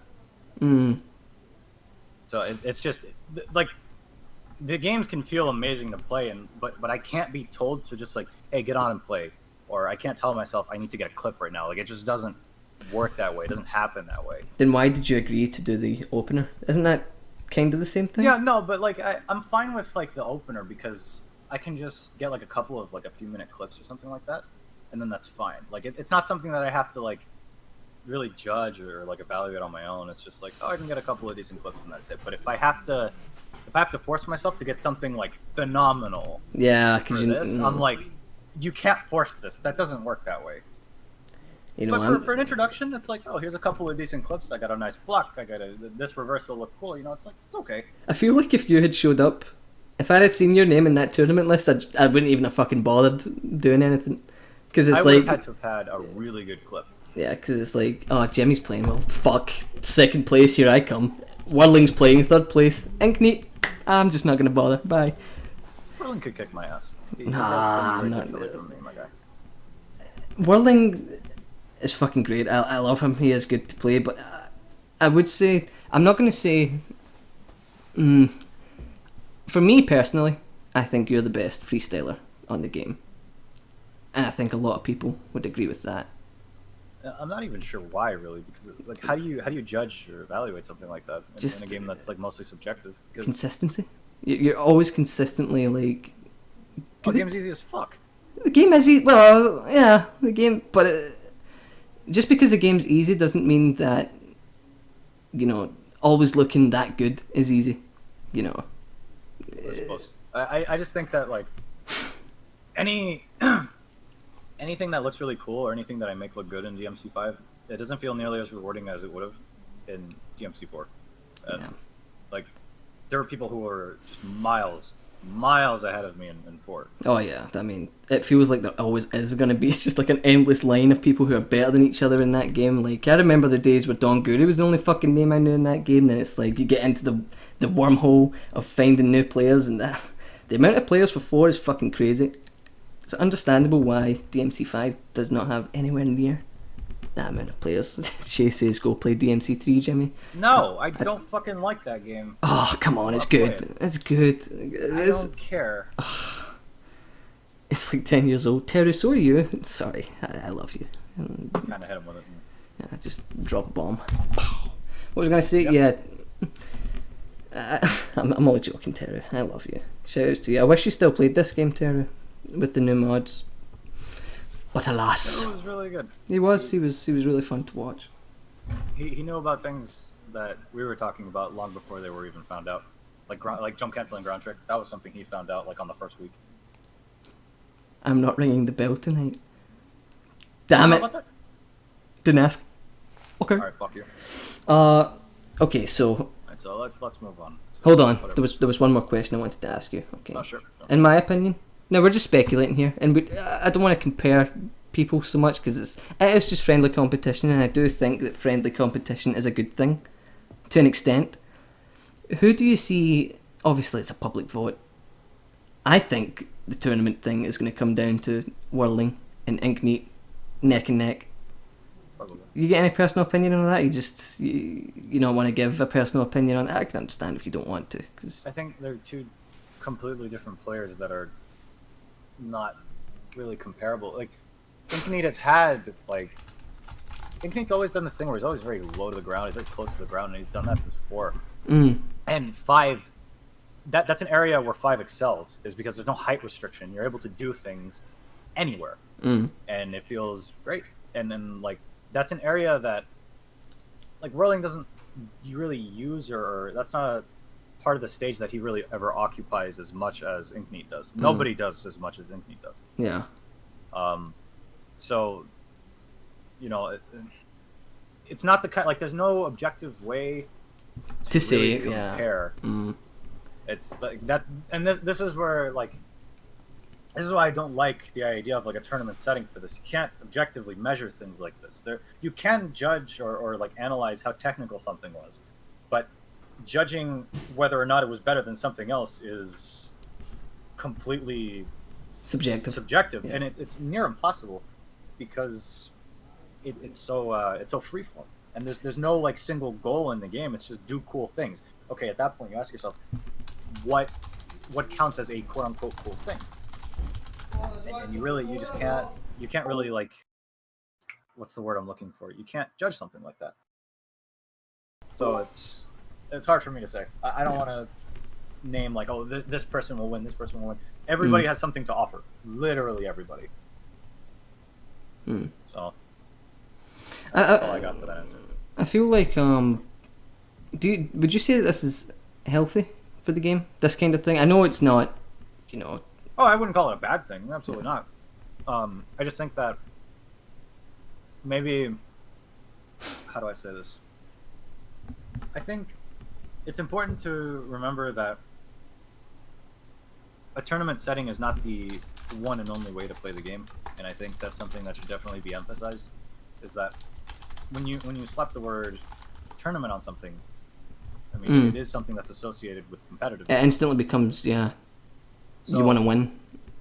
Right, and it's never been about winning or losing. The actual, I would say, victory is pushing the game to its limits and see where it stops, see what's possible, see what isn't, and it's really, it's not only about how much your own gameplay evolves, it's how much you can push the game to evolve as well. I think that's why combo mads have always been the sort of dominant sort of format for that kind of thing. Right. Because it's as soon as something becomes competitive, it's like you say, you know, it sort of splits people's opinions. Whereas if you've got something like a collaboration, it's why when I still was with the subreddit, there was a plan to do like another style tournament, and I think quite a few people came up to me and said like, I'm not really interested, I would prefer just to submit some clips of some shit. And I was like, right, okay, let's do a video collab. And in my opinion, it was infinitely better than a tournament and infinitely more rewarding. It's not to say that tournaments can't exist in this format, it's just they're never going to be taken seriously competitively. No, well, yeah, sure. They won't be taken seriously competitively. And it kind of defeats the purpose of having a tournament in the first place. With a collaboration like the one that was done for the Reddit, that was an excellent idea. Because the thing is that it encourages you to put out a clip, and it puts them in a place where they know that they aren't necessarily there to be judged by someone. They just want to share their idea, which is what this game has always been. Somebody does a cool thing, they record it, they ship the idea off to the internet, and then everybody starts using it, and they expand on it. And that's really like the core of what this game has always been at this point in time, and this stage of like a game like DMC. Is all that's left is a couple people, and they're all exchanging ideas. And that's why I think a collab works a lot better than a tournament. But for the people, that enjoy a tournament setting, that option is available to them, and I think that's a good thing as well. I definitely enjoy that sort of environment. I enjoy it because it feels like you know what you're up against. Like, I know I'm up against the likes of Whirling. Obviously in a friendly way. I know I'm up against the likes of Whirling and Inkneat, Johto. So it kind of not forces, but it kind of makes me want to strive to deliver the sort of best sort of thing that I can create, which, by the way, didn't happen because this fucking guy right here deleted his goddamn entry. You know, one of those things where I just deleted all these raw files and other shit, you know, freed up about 40 gigabytes. And then I was like, I'm going to go back and watch my tournament entry. Yeah, that's what I'm going to do. I'm going to get some food, watch that shit. Sat down, dick went flaccid, Jimmy. Just flaccid. I was like, you gotta be fucking shitting me. I am an idiot. Brother Sullivan with a raid of 6 people, thanks for that. But back to the point, what I was going to say is I think it strives for you to improve yourself, because you know you're up against good competition, which I think is healthy, but at the same time it's like you said, how do you judge someone's entry compared to another? It's something that Martin G told me a while back with combos. It's like, something I do in my combo, just because my combo looks like this doesn't mean that it's better than yours, etc, etc, which is probably the reason why. The point is that these games can have a level of competition, but they'll never be too serious that way. They'll never be taken seriously. But I think it's good because it brings a lot of attention. Because I think the last one, got a lot of attention. Well, a tournament is surely going to attract more attention and get more traction than combo video, I think. You would think that, but you know, you go look at the tournament videos, they have like 500, 600 views. You go watch a combo mad, you know, I mean, the average is like 50 to 100,000. I mean, mine was a piece of shit, they got 150. I don't know how the fuck that happened. You know, pressed F5 until my finger fell off.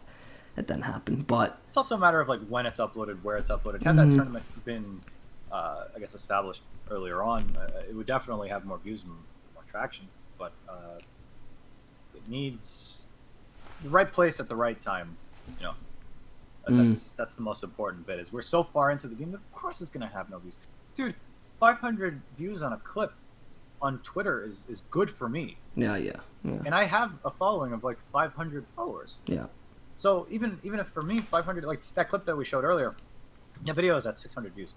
Mm-hmm. I remember my Bloody Palace tweet got 20,000 impressions or something like that, which I think is views on Twitter. I'm not sure. I think it's like people who have seen the post have scrolled past it. I think that's what that means. I'm not too sure. The video itself got 10,000 views. That's like, people crazy. clicked on it, and like 10,000 is a lot for a Twitter video. So 500 is pretty fucking like acceptable in my eyes, considering the game that we're playing in this niche. See now, Jimmy, for me, and from what I'm seeing, Twitter videos now for me are bringing in more views than YouTube videos. Yeah. For me, like at the start of this game, you know, the combo mad got 150,000. I was uploading freestyle videos, which you go back and watch them and they're like, Jesus Christ, you know, was this me playing this game? It sucked. But those were getting like, you know, between 5 and 18, 20,000 views. Now, if I upload a video, it'll be lucky if it breaks 500 views, and it's move on. Yeah, it's not that it's frustrating. It kind of makes you wonder why you even bother to create this content, but then at the same time, it's like there's a small. I think I'd rather have a small core fan base than a big fucking explosive, you know, 100,000 subs kind of thing. No, I mean, I do it just to archive things and document things, and I think Twitter works very well for that. Especially for DMC. I mean, you see how fast like new tech can actually just come out of nowhere, and then you post it on Twitter and everybody knows it. You saw Zero May Cry. Yeah. He posted the side roll thing. The new tech, yeah.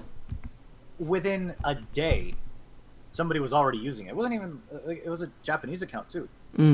Really? Like through a translation, somebody immediately just used it, and it reached somebody in Japan. And like that's where Twitter excels, is that it just spreads information so quickly, and it could also be important information too. So, like, again, it's a ripple effect, and one person says this, the other person retweets it, everybody knows about it, and it's just it's excellent. I like it, and I don't mind if it gets like 500 views, because I know that the 500 remaining people that watched it are probably still playing, and I know that those are 500 people that could probably make really good use out of this. Of course, the 500 is exaggerated, but my point is that the smaller the number, the better idea I have of how many people are actually going to make use of the thing that was posted. Because if they're willing to still look up information on the game at this point, then they must be somewhat dedicated to playing it. I think for our sort of breed, like who we are, the players, the high level players, it feels like YouTube is rapidly degrading as a viable platform. And it feels like years. and it feels like Twitter is so much better for that thing. Like look at Chaser Tech. It cannot be bothered to make fucking YouTube videos anymore because it's just not worth it for him. It's too much effort, and the reward is tiny. Whereas if you do something cool, you throw it up on Twitter, and it gets more views, and it's so much less effort. Twitter's a much better format for us, I think. It's not only less effort. The thing is that Twitter is phenomenal, especially for like somebody like myself. I have no patience for anything. Terrible doctor. Yeah. The thing is that with YouTube, videos are probably going to go on for like 10 or something minutes. Yeah. And not everybody has 10 minutes to watch something. And I can appreciate when people just get to the point of something. Right. Which I know is contradiction for my fucking self. I never stop and me. Talking. Yeah. But I do really, really fucking like when people just get to it. And that's what Twitter's good for, is you're waiting in line or some shit. Like, you're just doing a random thing. You're having dinner or something. You open up Twitter. Oh, look, it's a new thing. I can just like it and spread it to everybody with a single fucking button. Yeah. And it's so fast, and the clips are short. So it's a very fast way of receiving and spreading information. And in some cases, that's valuable information too. So it's a lot more effective than YouTube for the kind of thing that we try to do, I think. 100%, yeah. It's very useful. And I think, like, unless you're going on YouTube, going on YouTube and fucking putting up clickbait titles like fucking Godzilla appeared in my game with Virgil DLC, there's no point in making YouTube. There is, like, I make YouTube content because I enjoy to an extent, making that stuff, but in terms of like reward for effort, it is definitely not worth it at all. It's like you say, it's so much easier to just get a clip, put some fucking music over it, put it on Twitter, and it spreads, and you get more attention and views for it. Not attention, you get more views and more. What's the word I'm sort of looking for? You get more. I know what you're saying. Yeah, you know what I'm trying to say. Whereas if you put something on YouTube, you know, it gets less views. It's much more effort to edit a full length video. Almost the only reason I do that is because I've got three. Like I'm not even gonna. I don't want to show myself like that. I've got quite a few subscribers, and I feel like not all of them follow me on Twitter. And what'd you say? Doesn't feel like it does. Yeah, it does. No, it does not. Because yeah, they're not synced up. It's not the same people. I know that there's some form of not fan base, because they're not gonna be fans of this piece of shit. People who watch familiar names. Familiar you names. see the same names all the time. There's people who, you know, I like to do stuff for. YouTube is starting to become like a network TV. All the stars have to act a certain way, and yeah, pretty much, you know. And the people who act, or rather the people who don't put on an act, are often the people who are at the bottom, kind of thing. Blackface fans, Jesus, I think we should move on, Jimmy. Yeah, we should probably move on. I think we've deviated from the topic enough. Twitter's superior. Okay, we're gonna get to the questions now. Run of the ass crack.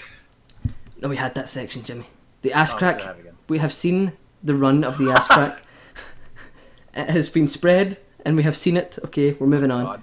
Okay, questions. Right, so questions. Okay, so we got 2 questions from very, very good player Nino, who is.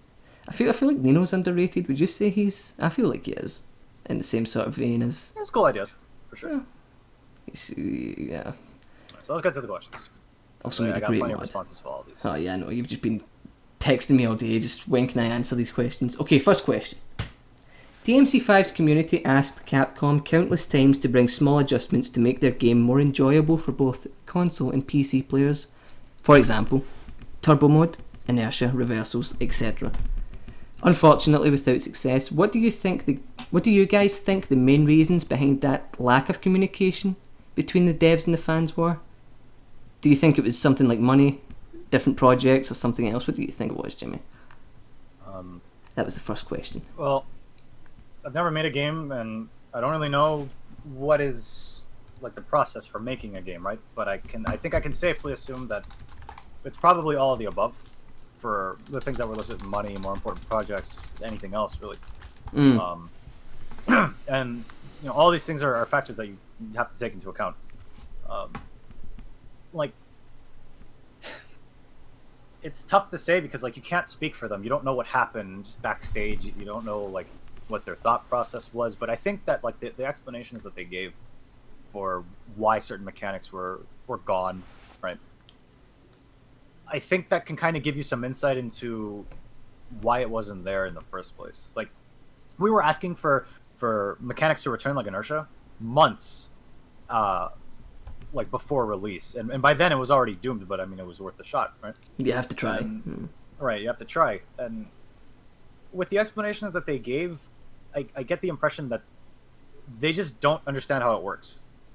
Or rather, the person that was told to explain it does not understand how it works. And if that's really what they believe inertia to be, if that's what they understand it affects, and that like, oh, it can only take you in one direction, you couldn't control it, then it tells you a lot about the I mean, they must have not done any research on it. Nothing. And even with the countless amount of resources that are available. So I think that whoever was in charge was already convinced that these mechanics are not important, and that they don't affect, not only do they not affect enough people, they don't affect the game in their eyes. So I think with the lack of communication part of the question, I really do think it's just that they were already convinced for a very long time that these things don't matter, and they don't understand their audience, or at least this part of the audience, they don't understand it. I think they understand the core audience, they don't understand us, kind of thing. Yeah. And I mean, it's not surprising to me that they don't understand inertia, especially like if video guides have to be created for stuff like this, then that should tell you a lot. It is Devil May Cry 4 is a very complicated game. Devil May Cry as a whole is a very complicated game. Far beyond just the surface level stuff of like, oh, you just increase your style rank and get some style points, taunt every now and then. There is a very deep game within those discs that you purchase, and they couldn't possibly understand everything unless they had reached out to people, which is obviously not something they'd be able to do. Devil May Cry 5 is a pretty big title, and I'm sure there are contracts all over the place. There are things that they have to say very hush-hush about. It's not like they could have just come to us and said, hey, by the way, we're developing DMC5. If you guys want to, help us out, just come on down over here. We'll pay for the whole trip. Just come on down. Doors open. Here's the key. Make yourself at home. There's my wife. Yeah. Yeah. Go nuts. It doesn't work that way. It's not. It's not like an indie game or something that you could just you can just post on Twitter and say, hey, I'm working on this thing. If you guys want to test it out, here's a beta build or something. It's not like that. They could have, straight after E3 2018. Oh, here's a demo. There's still 9 months of fucking development. That would have been great. But instead they waited until fucking, December, not January. That. Even 9 months in, I think there was too much that was already set in stone. And too much that and it's not even just about oh, change it before release. No, dude, we would have accepted an update. An update would have been more than fine. Just listen to us, it's so dumb. Yeah. I have no other word for it.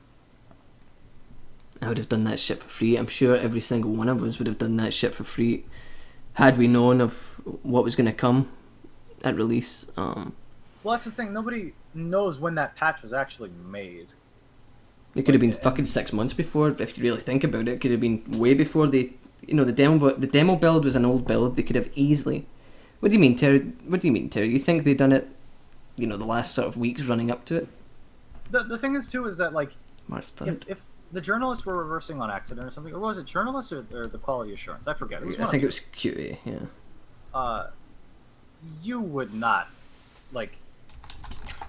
I can understand why they would remove it and not even listen, because I guess quality assurance must have some kind of power over us as well.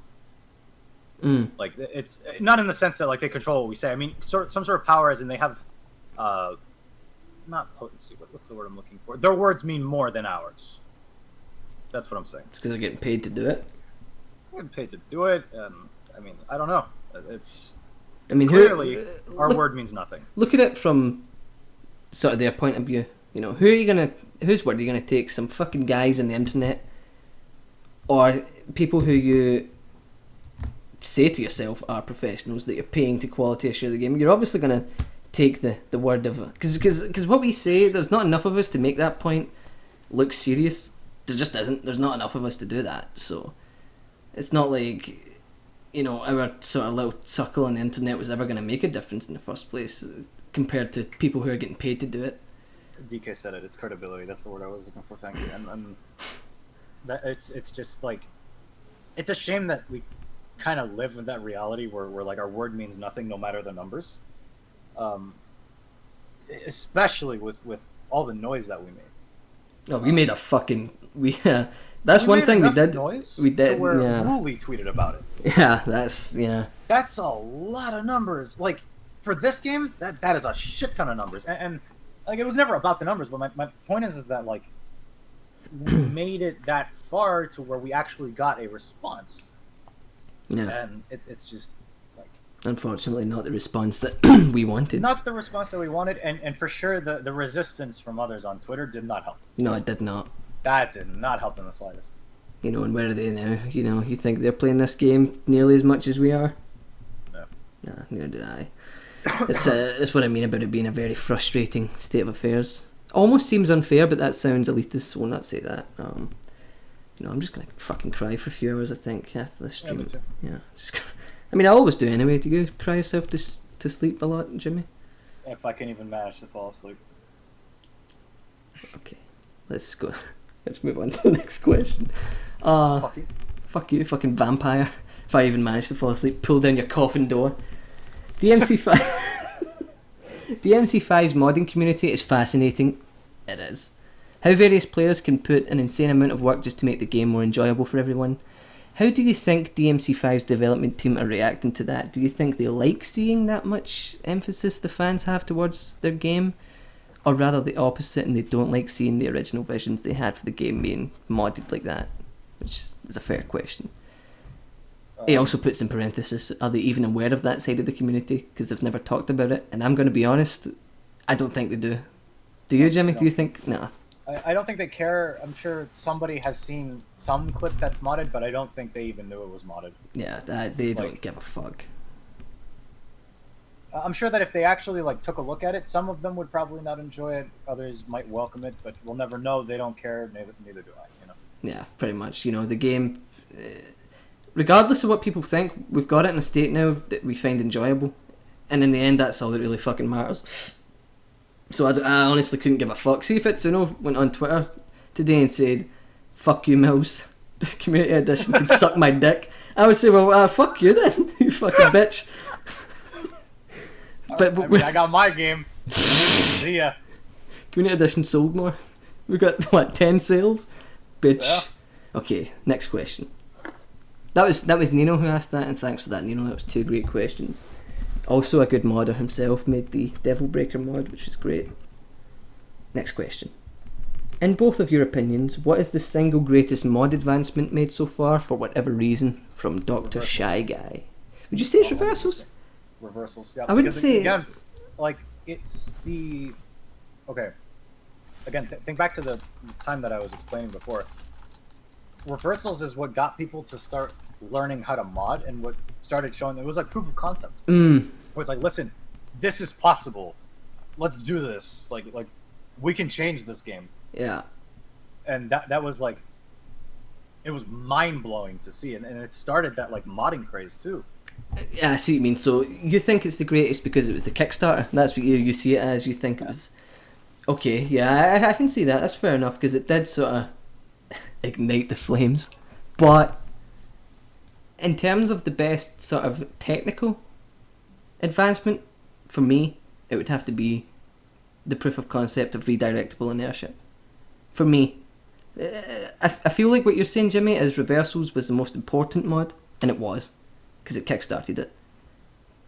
Shut the fuck up with that pun, I'm sorry, DK. But I think for me, the most technically, I suppose... Technically impressive, or just the way that it's built yeah. And what it does is, I would say redirectable inertia is beyond impressive, because I can't believe that it's actually a thing that exists. Yeah, it's fucking unbelievable. I don't know how they done it, but they done it. Reversals for me is the most important mod advancement that was made. For sure. I think from that perspective, I would definitely say so. But at the same time, it's like reversals affects just as much, if not more, than redirectable inertia. They're all important. That's why you can't pinpoint one. And that's also why I decided to go with reversals, because of the impact that it had on what got modded and what didn't. So, for example, million stab and guard cancel recovery, you could not decide between one or the other. It's both. Yeah. You need both. Yeah. There is one cannot exist without the Yeah. And that's kind of the same about how I feel about reversals and inertia. Is you can't have one without the other. You're missing part of the puzzle. And it's not that this mod makes this great. It's not that this mod makes the game fantastic. It's that all of them make it phenomenal. Yeah. Oh, definitely. Yeah. It's the combination of things that gives you that sense and that urge that you're like, I want to play 5 now. Fucking finally. I have a reason to want to start this game. You look forward to loading it up, yeah. Well, so, okay, I don't know about fucking loading. The loading screen can go to hell. But I didn't mean literally, Jimmy. Okay, please. All right. But no, it's and even though I'm getting burnt out of it now, But that's fair enough. You're getting look how many hours you put into it. I think you would get burnt out of most things. Yeah. At that stage, which is fair enough. I think you've done a lot for the game. And I wouldn't expect anyone to put in that length of time and not start to get burnt out, because it's an insane amount of time. I would say that reversal is the most important mod. For me, redirectable inertia is the most technically impressive, because I did not expect that to ever happen. But I think the greatest mod advancement for the game has been Community Edition.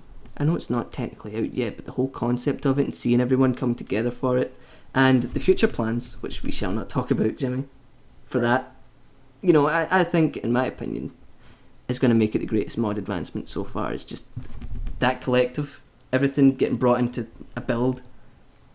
Yeah, that's for me. That's the best.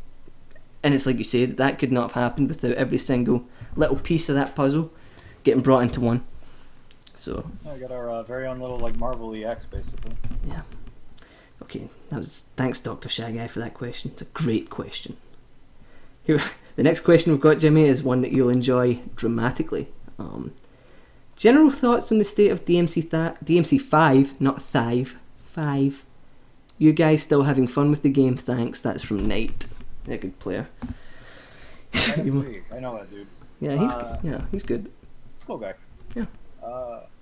Am I still having fun with the game? I think I've more or less answered that in a very like scattered way throughout the podcast, but I think I'll probably start to have a little more fun with it, or like enjoy it a little more once Community Edition is completely finished.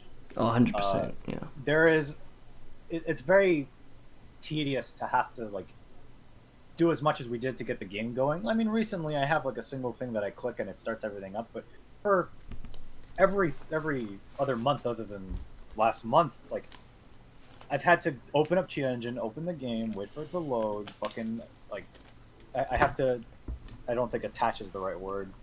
I know what you mean. I think it's hook. Yeah, you have to hook it to the fucking game, Yeah. and then you tick everything, and it's like, and maybe your game crashes, you know, and it's like, I don't want to fucking do this. It's just horrible.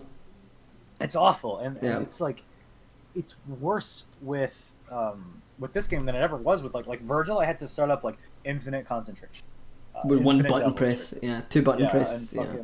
Yeah, and it was on hotkeys too, and like, yeah, you can set up hotkeys on Cheat Engine, but dude, we have a lot of settings on hotkeys. Your entire keyboard. Like, yeah, the whole fucking thing, and like now we have presets, right? And that was the original like idea, I think, of like trying to condense it all.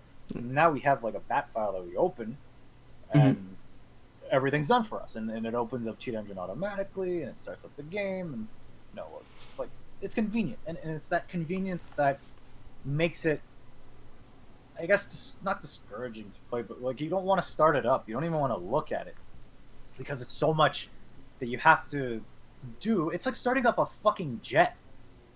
Yeah, and it pushing doesn't all these get buttons. to take off until like I'm done pressing all these buttons, and I'm like, this isn't even worth the takeoff because the ride isn't that smooth. So I don't want to play this right now, and then I'll wait until Community Edition is really out. To really like start playing this, because I've been playing it a little bit less, but I think as a whole, like once it's finalized and once we've come to an agreement on what the standard settings should be and what's optional, what's included with this, and there's a simple way to start it all up, I think I'll have a lot more fun with it, because the problem is that for like the last 5 months we haven't been playing Devil May Cry 5 yet. We've all been playing different versions of the game, different settings, and all of us have really just been like testing the waters and brainstorming to see like what works and what doesn't. What works and what doesn't. What areas could be improved in. Now that we understand the limitations and the capabilities of the tools that they have available to them, we know what we can ask, what we can't ask, and how much time it would take to do something, what's realistic, what isn't. And it's been like 5 months of beta testing, which has been interesting to say the least. I think seeing all these different versions of the game was very interesting. But I'm at a point now where I'm just like, let's just have something. Let's have an even fucking playing field that we can all just go on and play ball, rather than everyone fucking. To say that we all have CE, you know.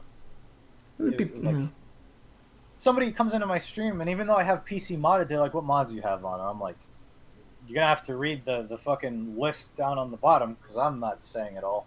As opposed to having Community Edition and everyone knowing what's in that. Right. Yeah. And just having an idea of like what is what, and what CE really means for each character, and then what system changes are adjusted. Yeah. I think it would just make it so much more convenient. So I think once CE is completed, I'll have a lot more fun with the game. But I think I have pushed it as far as I can to where I can say, yeah, I could play this every day for the rest of my life. Yeah. I've played so many builds that I'm just like, I don't know, man. Don't even know what's real anymore. Well, do you remember when we had to fucking use that piece of shit Chinese trainer and cheat engine at the same time? It was just crash I had galore. to start out both. Oh, fuck. Well, the flare gene trainer it had one cool thing, and that's that when you switched modes on ignition, it would, or not ignition, when you switch modes on Balrog, it would charge ignition immediately. Which is part of the plan for CE. Yeah, Yeah, so. I want that really fucking bad, because that's super good. Okay, let's blast through these questions, because that is the 2-hour mark we want to... That is. Yeah, we want to start wrapping this up, so we'll get through these questions. What are your guys' favourite piece of content produced for DMC? Can be any game, any format, freestyle, combo vid, any entry in the series from Brenjan. Shout outs to Brenjan, he's a nice guy. Shout out to Brendan. Mm-hmm. I know there's some kind of controversy going around with this video, on whether or not it's tool assisted. And Really? Yeah, I don't know if it is or isn't. Maybe it is. I don't really care about it. This was a video that I guess kind of introduced me into like what this game is capable of. It was one of the first things I saw for it. It's titled DMC4 Combo Mad Pedal Game. It's by Ice That Cream. Task or not, that video stuck with me forever. I remember when I was trying to show people like why I'm playing this game so often, that was the video that I gave them. I shared that video so much, and I was like, I love so much about this video because it's like, this is the kind of shit that I wish I could do. I just loved watching it. And that's single-handedly like my favorite video from just about anything, I think. Because it's the one that had the most impact on me, and it's part of what got me to start playing a lot. I think obviously for me it was the D word for me that got me into this sort of the you know, it's like the gateway drug. Donguri is the gateway drug for a lot of people, but for me the first one that sort of stuck with me was Terminus for DMC4. I was like that, especially the part where he's, you know, fucking Roy releasing in the laser room. It was the first thing that made me go like, holy fuck. That game's fun. Yeah. Yeah, for me it's probably Terminus. Although for DMC5 I think Trigger Out was very impressive, but it's kind of been ruined by the fact that I don't know if you heard about this, the whole Chinese player thing, Jimmy? I've heard some stuff. I don't know the details of it. I didn't involve myself with it either. That's fair enough. It was something like the Chinese players found out. I think John Chin was one of the guys that were going to get involved. It was for a V combo mad. And the Chinese players like turned around and said, you know, get these bitches out of my fucking house. Get them out of here.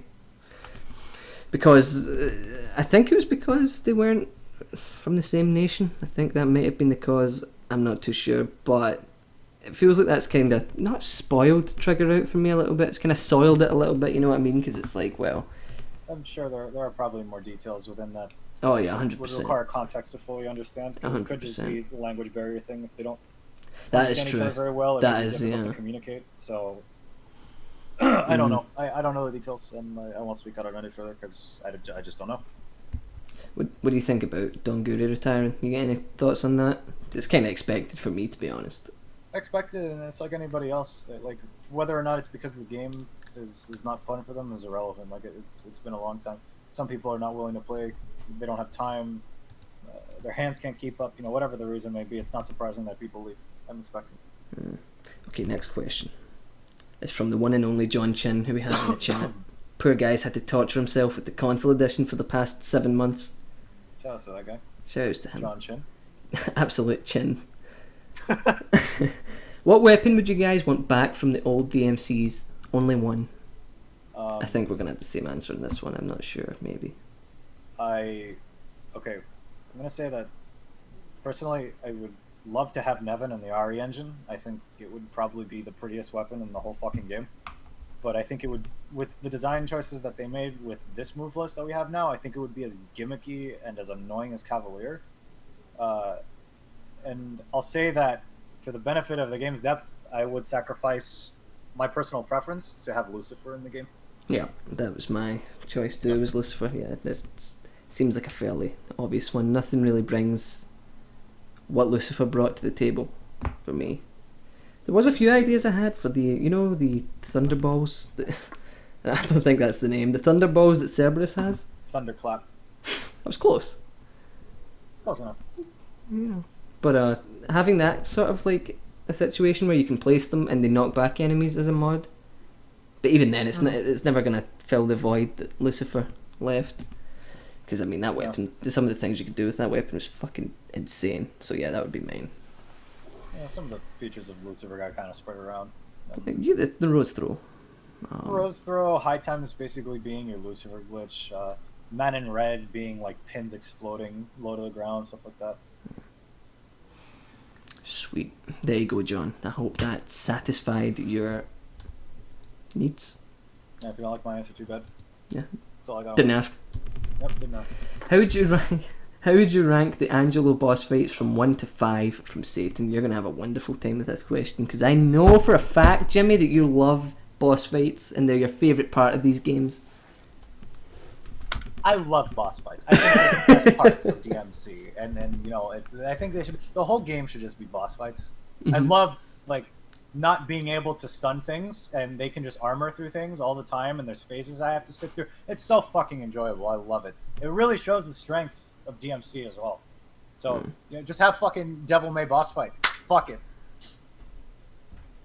Pile of shit. I fucking hate boss fights. They are garbage. Like, there's no fucking reason for them to exist. They actually do nothing. I hate them so much. They're so shit. Okay, I would say that they're a fun deviation from the norm. No! Oh my god! Okay, They're calm down. I'm awful. calling security. Okay, Fuck. Dad. Fuck. I would say that they do a good job of deviating from the norm. I can understand why you don't like them. They provide something that provides a challenge. Put your keyboard down, okay? Oh my god. I think they provide a challenge that normal enemies cannot bring. What? Well, you know, they have different things that they can do with their hands and their feet and their weapons. And I think they present unique challenges that enemies don't. Then fucking put the goddamn challenge in the ordinary enemies, and you have. Not only do you get the benefits of a boss fight, you also you improve the normal enemies while you're at it, and it makes just playing the fucking game more interesting. Why would you split? Why would you separate all the like important and cool things about a boss fight, and then just like place them and make them exclusive to the boss fight when you could put that shit on normal enemies too? That's where the blitz is fucking fun. If you could juggle him, it'd be even more fun. But like, okay, look, back to the actual question. How would you rank the Angelo boss fight? Fucking, I think he's talking about the Proto Angelo, I think, right? No, I think he's talking Nello Angelo. Who the fuck is 3? The Proto Angelo is supposed to be the Nilo Angelo fight, right? Yeah, but it's not the same moveset. I don't think they don't have the same or is he talking about like? I think he's talking boss fights. So, Nello Angelo game 1, Credo Angelo 4. I can't say that name without smiling. I'm a fucking idiot. And Cavalier Angelo for 5. So, how would you rank those? All of them at 0. No, I'll give an honest answer on this. I think Okay. they're very much the same thing. And they all kind of follow the same pace, which is probably why they're comparable by like labeling them and categorizing them all under Angelo. But I think I don't really know how to feel about the Nilo Angelo boss fight because the Nilo Angelo boss fight is not bad. Like it does everything you can with DMC1, I think. You know, you can only push that game so far. But Credo is kind of nice until you have to start hitting him. Because every time you hit him, he just deflects stuff, and his hitbox is like only at the top of his head. He pops out of the combo randomly, like completely randomly. And it's like, this is not fun to me. I don't think it's random. There is a sort of formula that he follows with the juggling in the air. I think it's like any other enemy that pops out of combos. It's so inconsistent that I just couldn't care any less. But the Cavalier fight was okay. I think it's kind of a little worse just because of perspective alone, and some fights are affected by that. You mean not perspective as in the camera? The camera, Right, okay. yeah. It makes it very difficult to determine where exactly the swords that are swinging or the projectiles that are being fired you are at. So it really, I can't rank them. They all have their strengths and their weaknesses, and it's kind of like the games as a whole. Where it's like you play this game in the series for one thing, you play this game in the series for another, and you go to each boss fight for a different thing. Like, I don't think it's nearly as fun to dodge Cavalier Angelo stuff as it is for, like, Kratos. But if you like the Agni and Rudra fight, Cavalier Angelo is probably going to be a great time for you, because you get to reflect in that game, like, a lot more, and it feels a lot better than it does on Kratos, in my opinion. And, I can't really say the same thing about reflecting and deflecting stuff in the Neo Angelo fight in DMC1, because the move list is so basic and so simplistic that it's not nearly as interesting. So, I don't know. I can't rank them. I think that for these games, boss fights are necessary. They're more than necessary. I know they don't fill that. They don't have what you want from them, Jimmy. They don't have the things that make DMC fun for you. I do think that they present unique challenges, and I think they're necessary to an extent. But for me, I would rank it Credo, Cavalier, Nello Angelo, just because of the order I played these games in. But you're right, Chip. No one asked Jimmy. Technically, I did, and technically, Satan did as well. But nobody asked. Right. Also, that point about perspective, DMC5 Virgil's perspective is so fucked. I hate it. Yeah. I fucking. Whoever decided that was a good idea, I'm gonna punch you straight in the pelvis.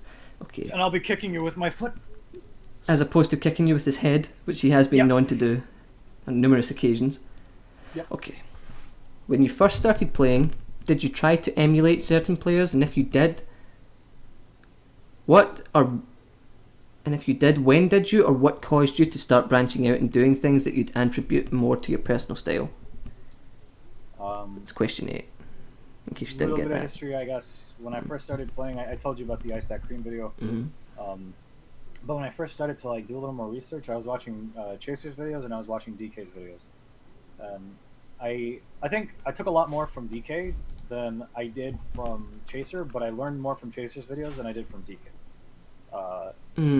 And I just I learned from Chaser, and I applied the things I saw DK do.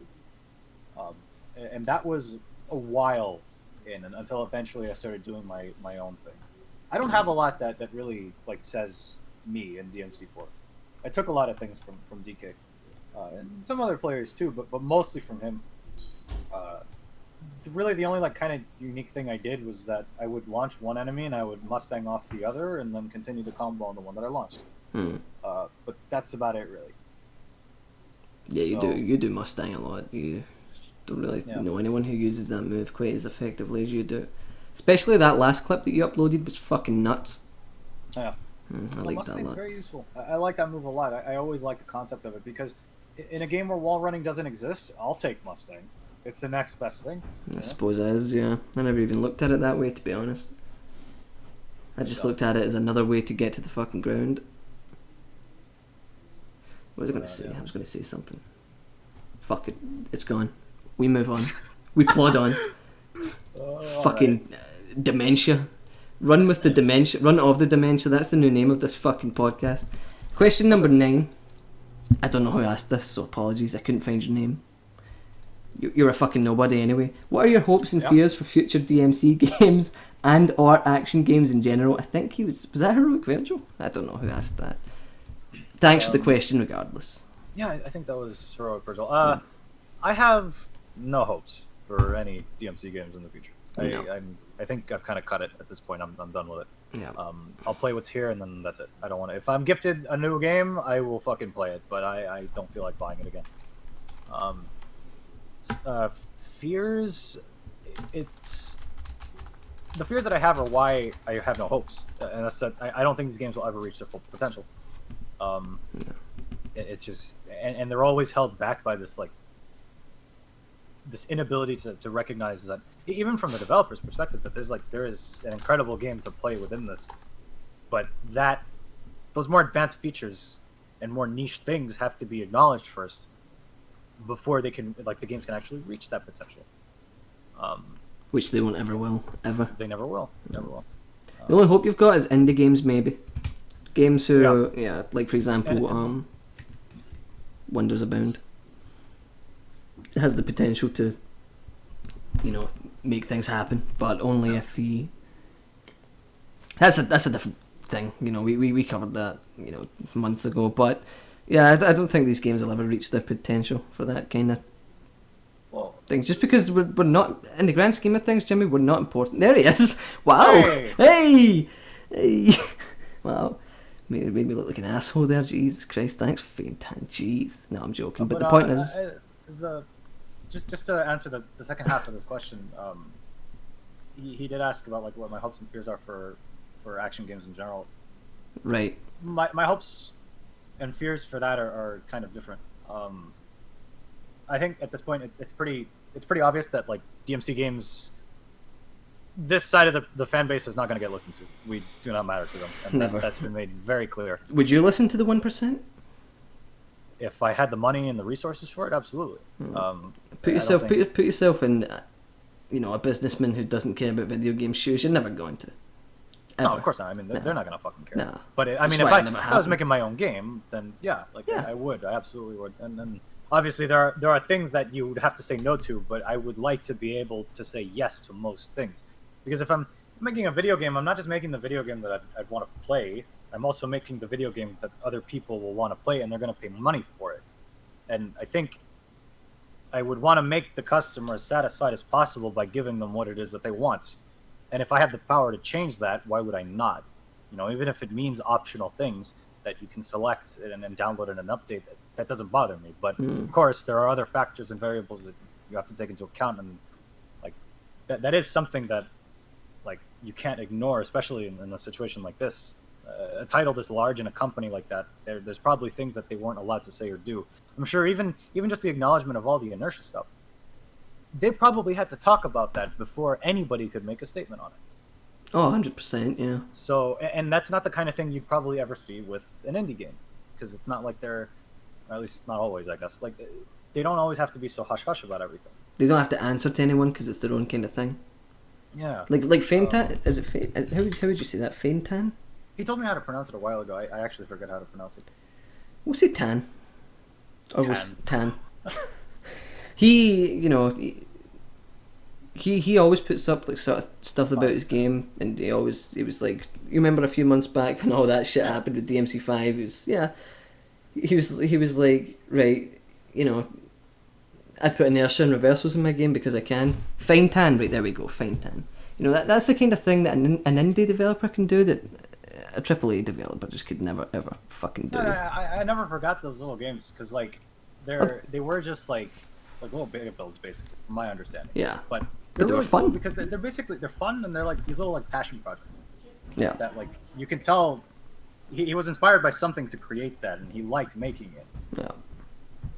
At least, I mean, you could, if you thought otherwise, you could tell me if you didn't like making it. But I mean, that's the impression that I got when you were making it, was that like you enjoyed what you were doing, and you also knew what you were doing. Yeah.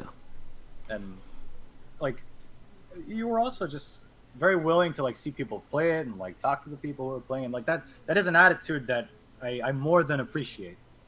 The kind of attitude you wish that higher kind of budget developers had. For example, Itsuno. Yeah, I mean, probably things that Itsuno just couldn't say. Couldn't do. But that's the whole nature of like big business. You get contracts up the ass. You can't say things. You can't do things. That's why probably for me, I would say indie developers, if they have any interest in this genre, would be the future of this genre for me. Simply because of the fact that they're willing to listen.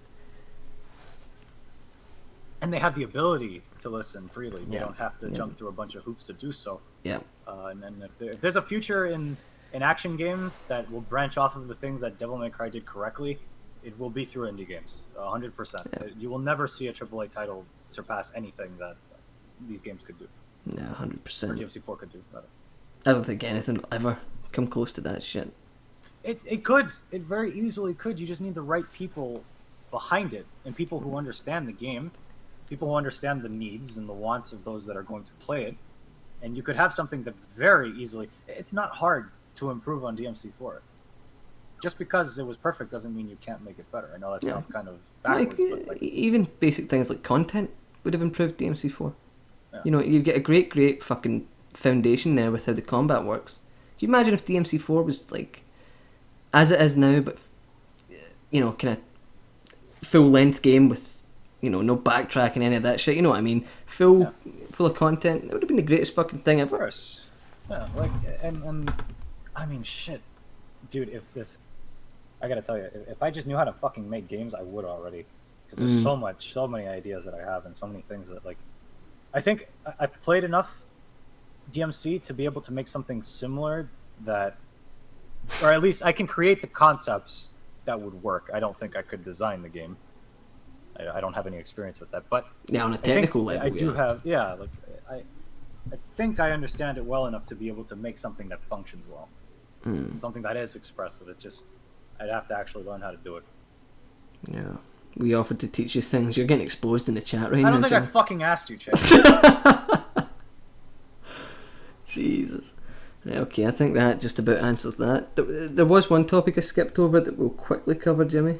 Sure. If you want to, if you can just back out. I got time. It's the guide, the DMC5 guide. Just wanted to I think sucks. Don't read it. It does, yeah. Especially the Sin Devil trigger section. Do not read that. That is the worst. That was my most. He had a gun to my head. And he said, "Start typing." I was like, okay, but only because you've got a gun, and it's my gun he took, by the way. It wasn't one of his plastic guns that he was using. Yeah, he actually didn't know it had no ammo in it, that was the funniest part. Which was awkward, you know, after it's like, oh, here's your gun back, there's no bullets. It's like, ah. Yeah, I mean, he's an idiot. So. Yeah, well. Anyway, I just... That's not a lot. There's not a lot you can say in the guide, to be honest. I just want to ask you what the thought process was towards making it, because I know that you like playing the game. But it's a whole different thing. It's like, look at Chaser, you know, it's one thing to play the game, he enjoys it. When it comes to teaching other people how to play it, and you are a very good teacher, because, you know, taught me everything I know, you know. Yeah. The back thrust. It's one of my favourites. But you're a very good teacher, but, you know, it must be, for me, it must be a very fucking tedious thing. It is. To fucking, like oh. What was the motivation behind it, is what I'm trying to say. What is the motivation behind going out and making a fucking feature-length guide? Well, when I was learning how to play this game, there weren't a whole lot of resources, and there wasn't like a go-to place that was convenient to just have everything in front of you. And that's where my guides are coming from, is I just want a place where people can click on it and they have everything that they need to know. Explained as well as I possibly could explain it. No. And it just to cover everything that it could at that time. You know, of course, the game's going to evolve, I think, hopefully. But I don't like the idea of people picking up this game and wanting to know more about it, and then they have to shuffle through so much shit, like just random forum posts or something, to get to the information. I just wanted something that has everything right there. Yeah. And like that's why resources exist in the guide, and that's why like every single little detail is covered, like everything imaginable. Even fucking RK did all of the sword formations for DSD. Shout out to RK, by the way. Put a lot of fucking work into that. It was really helpful. And obviously thanks to Rex Prime as well, and Millz for writing the SDT parts. Rex wrote the weapon switching parts. He also did a lot of proofreading, because I had a lot of mistakes, grammatical errors in the guide as well. But like, there's so much stuff that was there to cover, and I just wanted to make sure that it was convenient and it could be read by anybody of any skill level, really. I can see you, asshole. Shit. But no, really, like, it's hard to try to appeal to everybody with that kind of stuff, because you have to make sure that anyone of any skill level can understand what's being shown, and you also have to create examples that everybody can do. But every single thing that I put up for not for teaching, but for learning, all of it had a purpose. Every single setup has a description and then like a title and something that, like, this thing will teach you how to do this.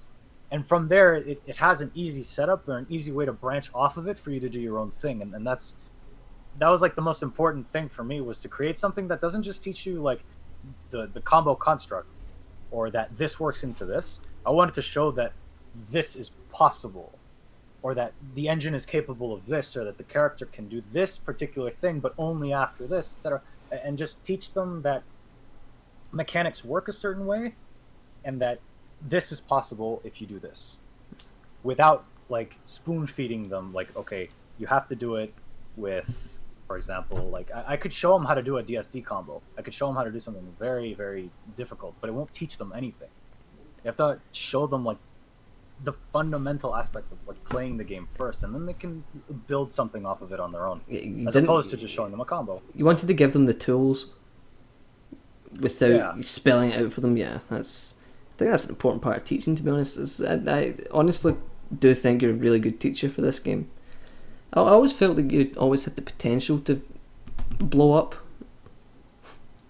I'm a ticking time bomb, you know how it is. Yeah, just suicide vest. No, you always had the potential to blow up on like a platform like YouTube, kind of in the same vein as Chaser Tech or Dongery. Maybe not, but you know what I mean by that is you're a great teacher for the game. Thanks. Well, an okay teacher then, since you said thanks. You know, fuck yourself. It's probably going to happen, Jimmy. No, you're a great teacher for the game. You know, you're very well spoken. Unlike me, you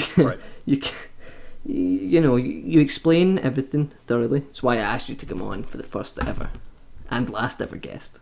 I always felt like you had the potential to take it further with things like YouTube, but you know, I could understand if you don't want to do that, because it's the most tedious fucking horrible thing in the world. It's like you said, Twitter, you know, you don't have a lot of patience, and video editing has got to be one of the most fucking like horrible things that just drive you impatient as hell. So I can understand that. I always did think you had the potential to make it big, Jimmy. That's what I'm trying to say. Yeah, I know. Too bad you're a fucking loser. Okay, and we're out of time. Okay, we're getting evicted. Yep. 24 minutes over the potential time That's slot not a we big set. deal. Yeah, it's not. I could probably go for longer, but I don't want to because I am sweating my nuts off. Okay, I turned that fan off 2 hours ago. I can't breathe. Neither can I. Yeah. Fucking. Okay, well, Alright. Well, thanks for having me on, Millz. it's been a goddamn pleasure. Thanks for. No, it hasn't.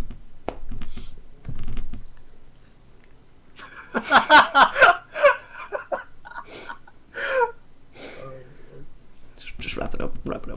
No, it's been a pleasure having you on. I asked you because I knew that you would come like that and you would bring a lot of good content, and I knew that, you know, talking with you would allow me to break into this format easier, because you're a fucking loser and make me look cool. So I know. it's been a pleasure having you on. Thanks for that. No problem. I will be archiving this and putting it on YouTube for 5 people to watch. Is that a threat? Can you just let me get on with this? Just no. Thanks for the compliments. I really didn't know how the fuck I was going to do this, you know, just fire up voice and just start talking about shit, but it actually worked out pretty well, I think, you know. It was really good. Thanks for all the questions as well, and thanks for being so active in chat. Oh yeah, Listening to my shit. 100%. Listening to Millz go off. Listen to me just taking names. There's so many names right here, okay? No, but yeah, thanks for that, Jimmy, and thanks for everyone who watched, and thanks to me for being the star of the show. Run of the Millz, great name. Thanks for being ass cracks. Run of the ass cracks. I think we're gonna have to do that every week. That is official now. It's official. I'm so glad that I fucking infected the podcast with Run of the Ass Crack. You know what's in the run of the ass crack right now, Jimmy? Sweat. Okay, I'm gonna go for a cold bath. Probably several. Jesus Christ. Alright, man. Okay, next time, I think I'll be doing this again next week. The guest for next week is DECosmic, who is live right now, who we're going to raid after this, you know. Give him the most viewers he's ever had in his life, you know. Better say thanks. Or else. Yeah. But yeah, until next time. Ah, shit, I don't have a fade out ready, Jimmy. Fuck it, we'll fire up the pod Oh, box. this fucking idiot. We'll fire up the pod box, get it in. Ah, shit. There we go. Oh, fuck, what could we put on the TV, Jim? Should we just put on fucking I'm black. Just put on Cosmic. I just What's Cosmic on the Podbox? Just a smaller version of Cosmic. Okay. Thanks, Jimmy. Thanks, everyone. Until next time. No problem. Sweet. Fuck outta here. No, okay, I'm out of here. Bye. Yep. Fucking never doing this shit again. See ya. Fuck you.